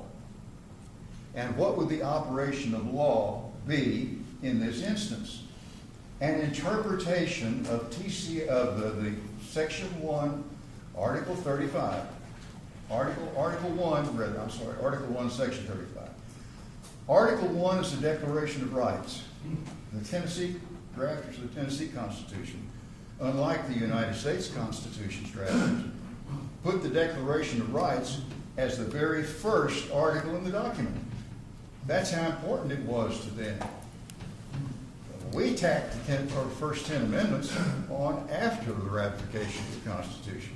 Of course, there's a lot of reasons for that politically and whatnot. But anyway, Article 1, Declaration of Rights. Under Article 1, you have Section 35, which is called the Victims' Rights Amendment. But the Victims' Rights Amendment did not just come out of nowhere. Pre-existing the Victims' Rights Amendment was TCA 840-31-301, I believe it is.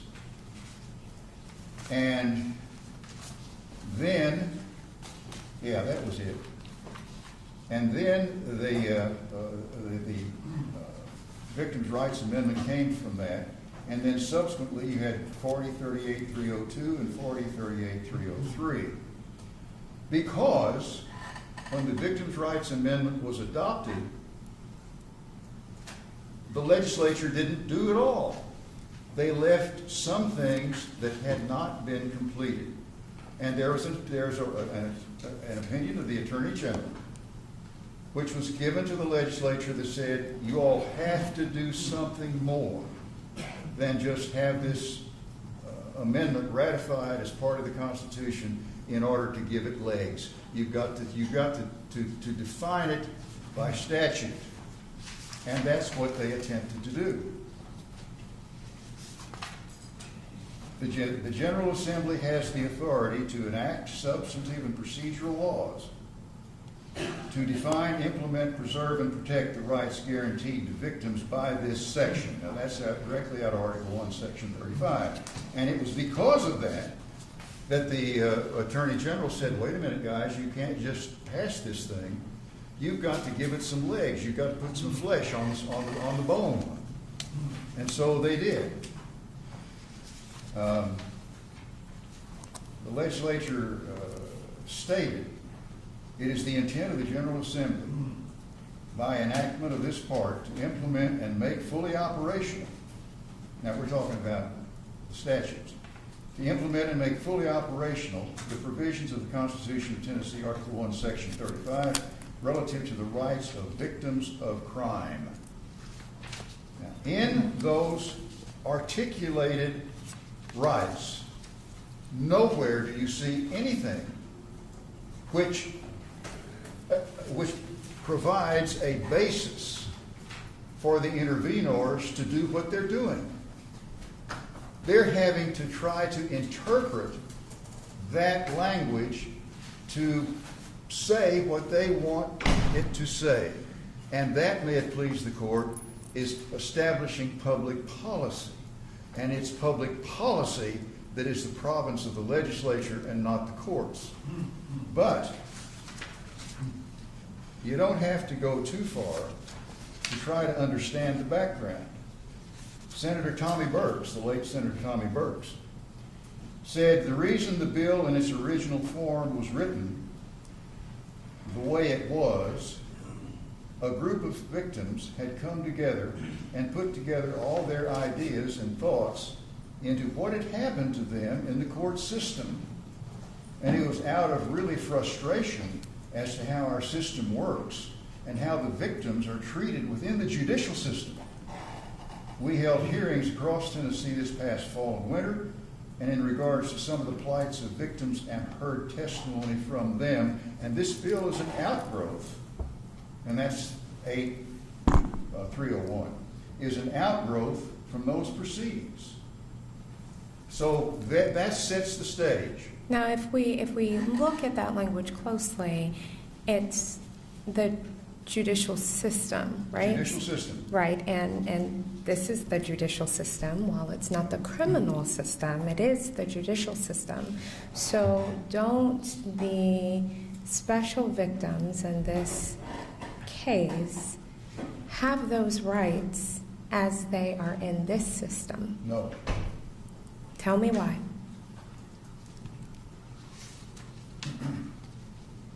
Let's look at what Roy Herron had to say. Now remember, we're talking now about the legislative history of the Act.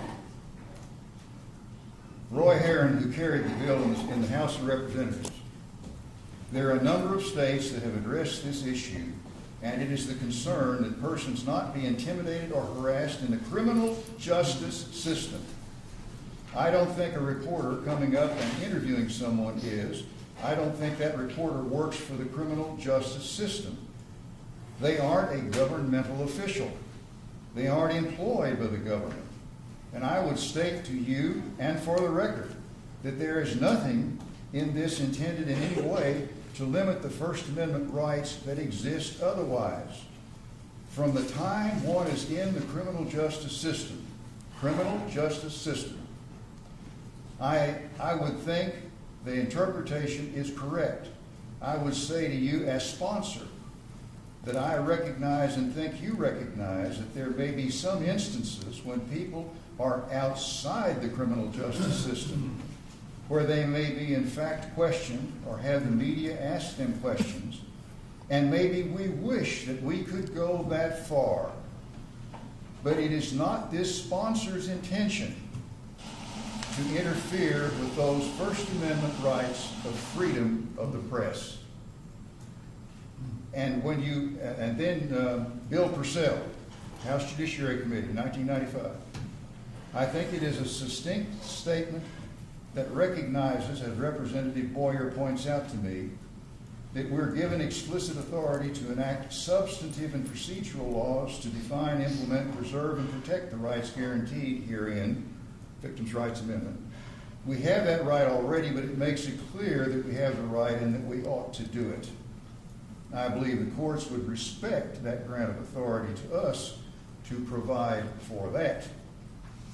Now, again, my investigation, which I think it's a thorough investigation, reveals no instance where there has been an interpretation of Article 1, Section 35, or its enabling legislation to establish the rights that the intervenors are attempting to assert in this case. It just doesn't exist. It just doesn't exist.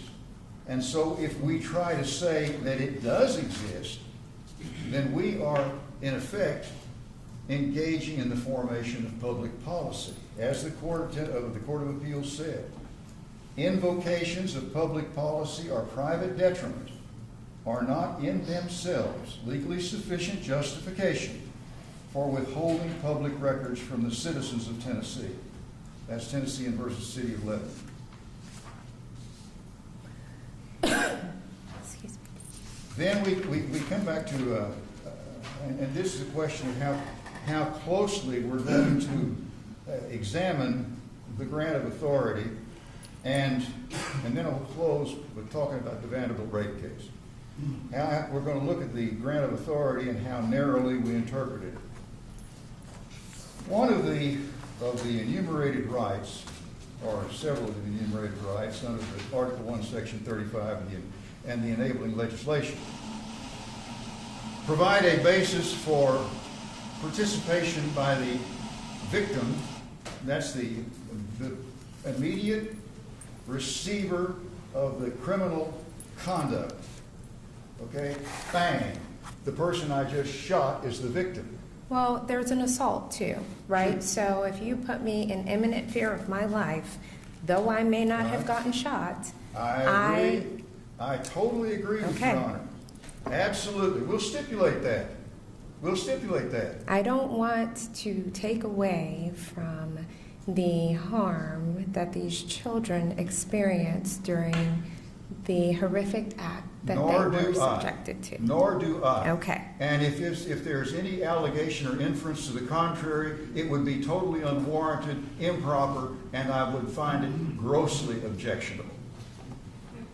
Well, I am not insinuating. However, I do think, bang is one thing, but when these children were scared, that's an assault, Yes. and that's a crime as Yes. well. But unfortunately, Your Honor, unfortunately, under the public policy of this state and the interpretation of the Victims' Rights Amendment and its statutory trailers, that is not recognized. These people in the category of these tragic children are not recognized as being victims, quote, within the context of Article 1, Section 35. That's the point I'm trying to make here.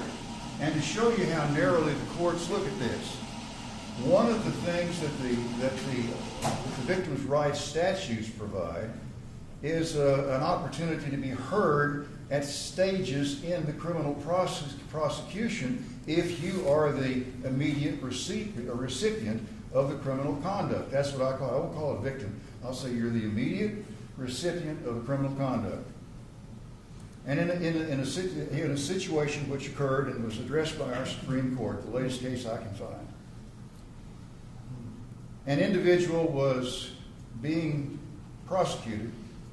The Attorney General wanted to enter a nolle pros, the criminal equivalent of a non-suit, nolle prosequi.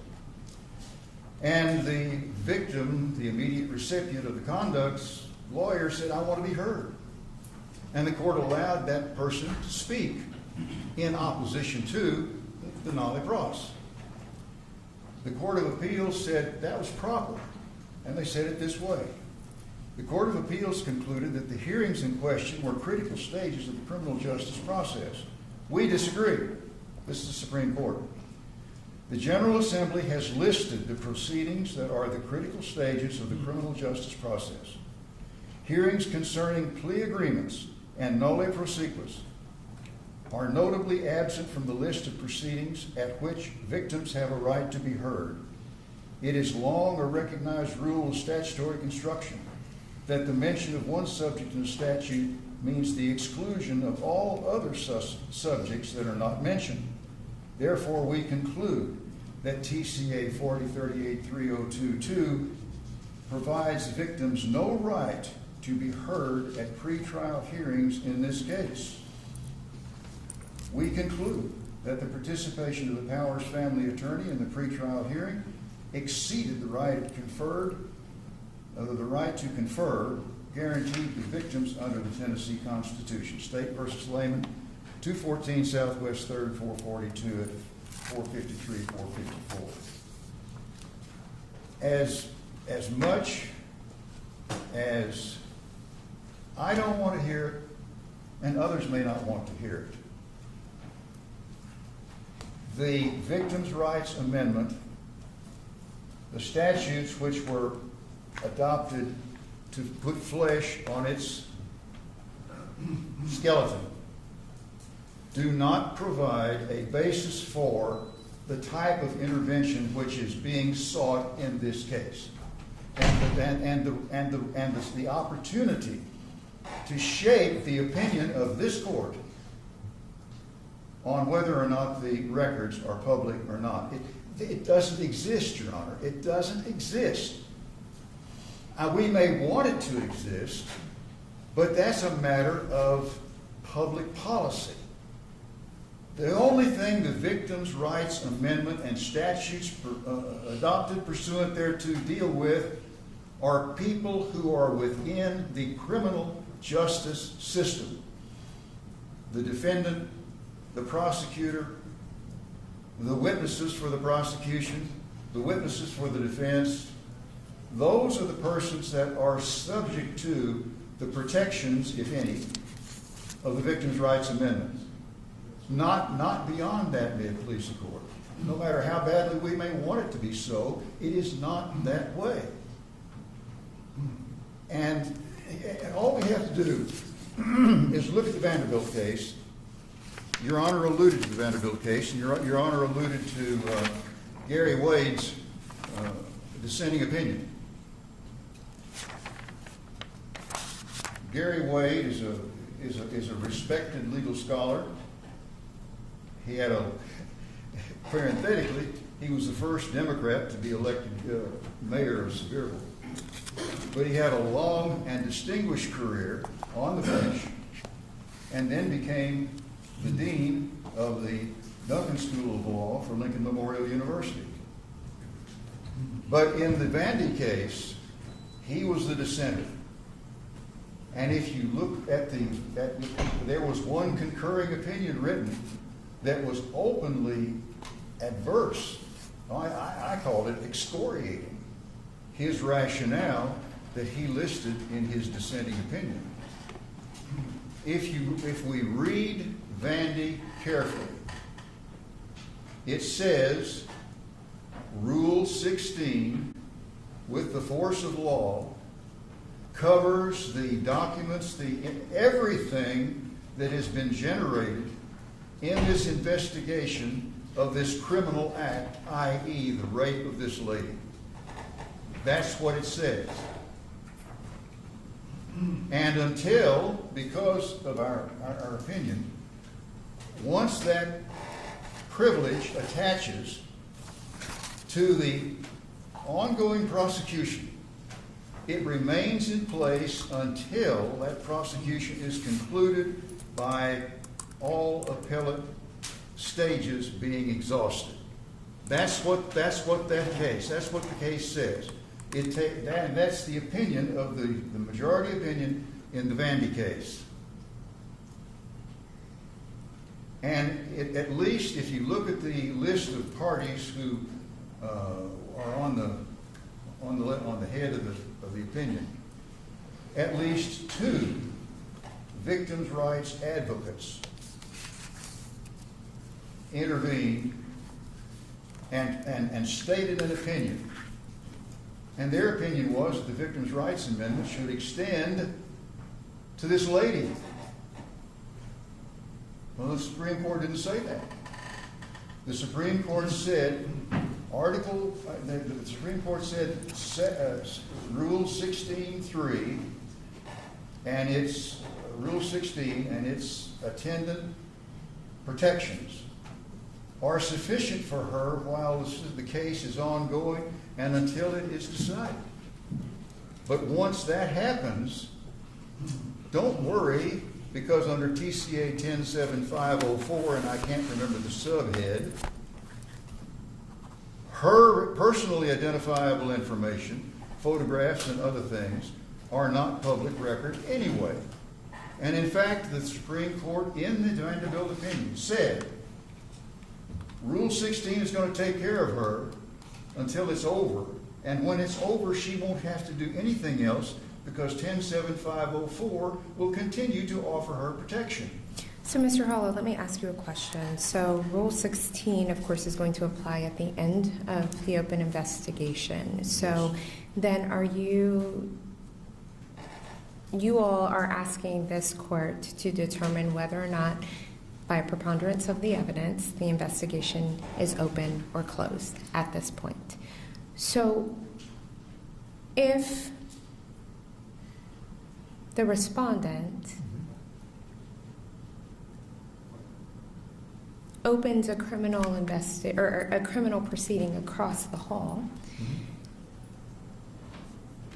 are you saying the victim's right, the Bill of Rights, attached then and only then? So it's only when the DA brings a charge, but wouldn't it be premature then for this court to open anything up, seeing as how the investigation is open?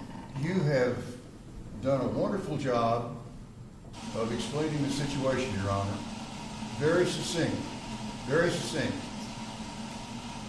I don't really disagree, but I have to explain. Well, but can you answer my question first? Just a minute, please. You said across the hall.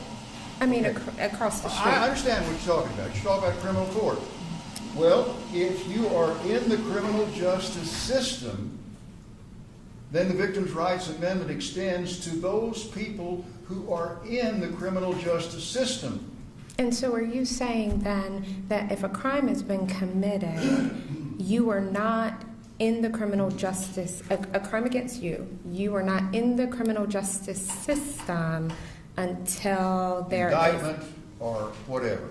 Yes, Your Honor. Okay. And I think that is the reasonable and the appropriate interpretation of the Victims' Rights Amendment and all legislation pertaining to it. Because think about this.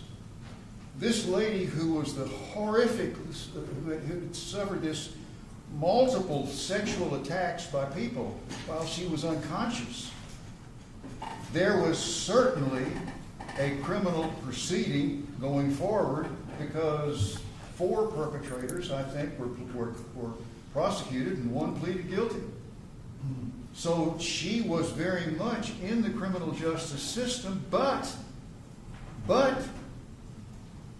the Supreme Court declined to rule that the Victims' Rights Amendment protected her. Instead, they said Rule 16 takes care of it, and then 504 takes care of it.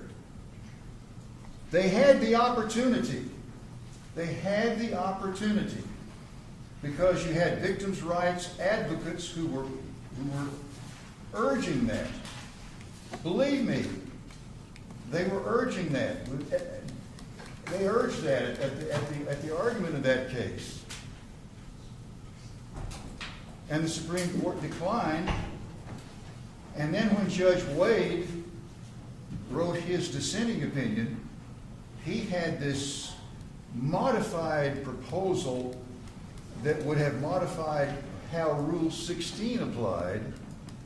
And then if you look at where he talks about the Victims' Rights Amendment, what he says is in a paragraph down in his opinion, he said, well, if you do it my way and you interpret Rule 16 my way, then when the information is turned over, the victim can still go to the court under the Victims' Rights Amendment and argue about whether or not it should be further released.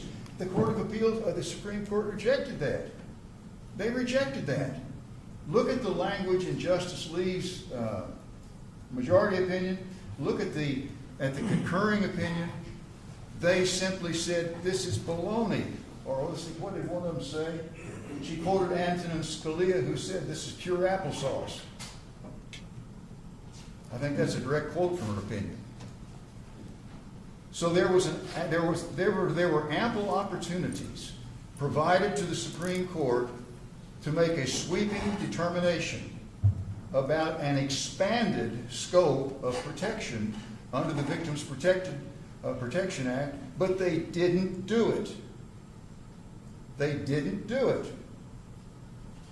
And now we're being asked to do what the Supreme Court didn't do in Vandy and what the legislature didn't do in its statutes.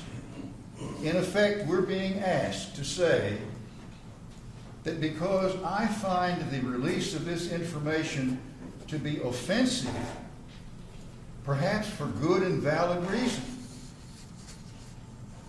but it's not provided for in the statute or by the Constitution, nonetheless, I should still be entitled to assert my will over the right of 7 million people in the state of Tennessee to have access to public records.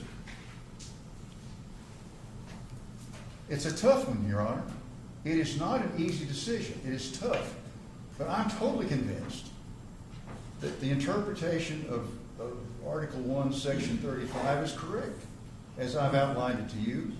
I think the legislative history, the language of the statutes, the opinions that have interpreted those statutes supports that position.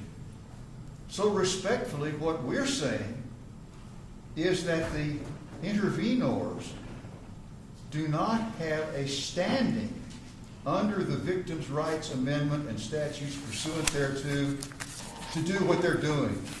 If they want to do this, they have an absolute right to go to the legislature and convince the legislature that it is in error in its position and to change the law, because that is the province of the legislature adopting public policy. Right. Now, if you want to talk about the, do we want to get off into the quagmire of the copyright? I think I mean, unless you want to speak with me about it, I think that I will reserve that issue for perhaps the interveners and some of the other counsel. One question that I do have for you, I'm going to pivot a little bit. We're talking about security and school information. Yes. So a law was passed recently, I believe, during session in regards to school security and those matters, all school security, not just public versus private.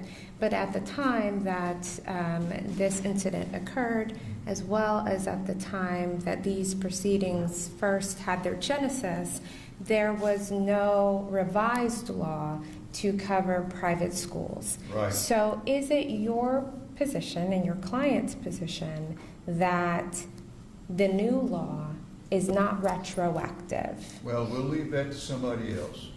No, I've asked you. So please tell Your me Honor, your position. We don't seek that information. I'm sorry? We do not seek that information. But I've asked you a question. I think there is I think if a right conferred by a subsequent statute is procedural, it may have retroactive application. If the right created by a subsequent statute is substantive, it does not have retroactive application. That's just off the top of my head. And are you suggesting that this right is procedural or substantive? Yes. I would say it's substantive. Subject to revision if somebody convinces me I'm wrong, but I see it as substantive. Okay. All right.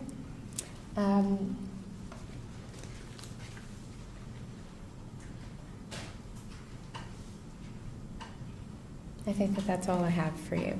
Thank you for your courtesy, Your Honor. Thank you. So it is 12:30. It is hot in here. Okay, so we are going to take a recess. Maintenance is going to try to address the air conditioning in the room. It seems like a natural break for a quick lunch. So I'm going to recess for at least 30 minutes and see if we can't get the cooling in the room to work. Okay? So we are, at least now, in recess until 1 o'clock. We'll see where we are at 1 with maintenance. All right.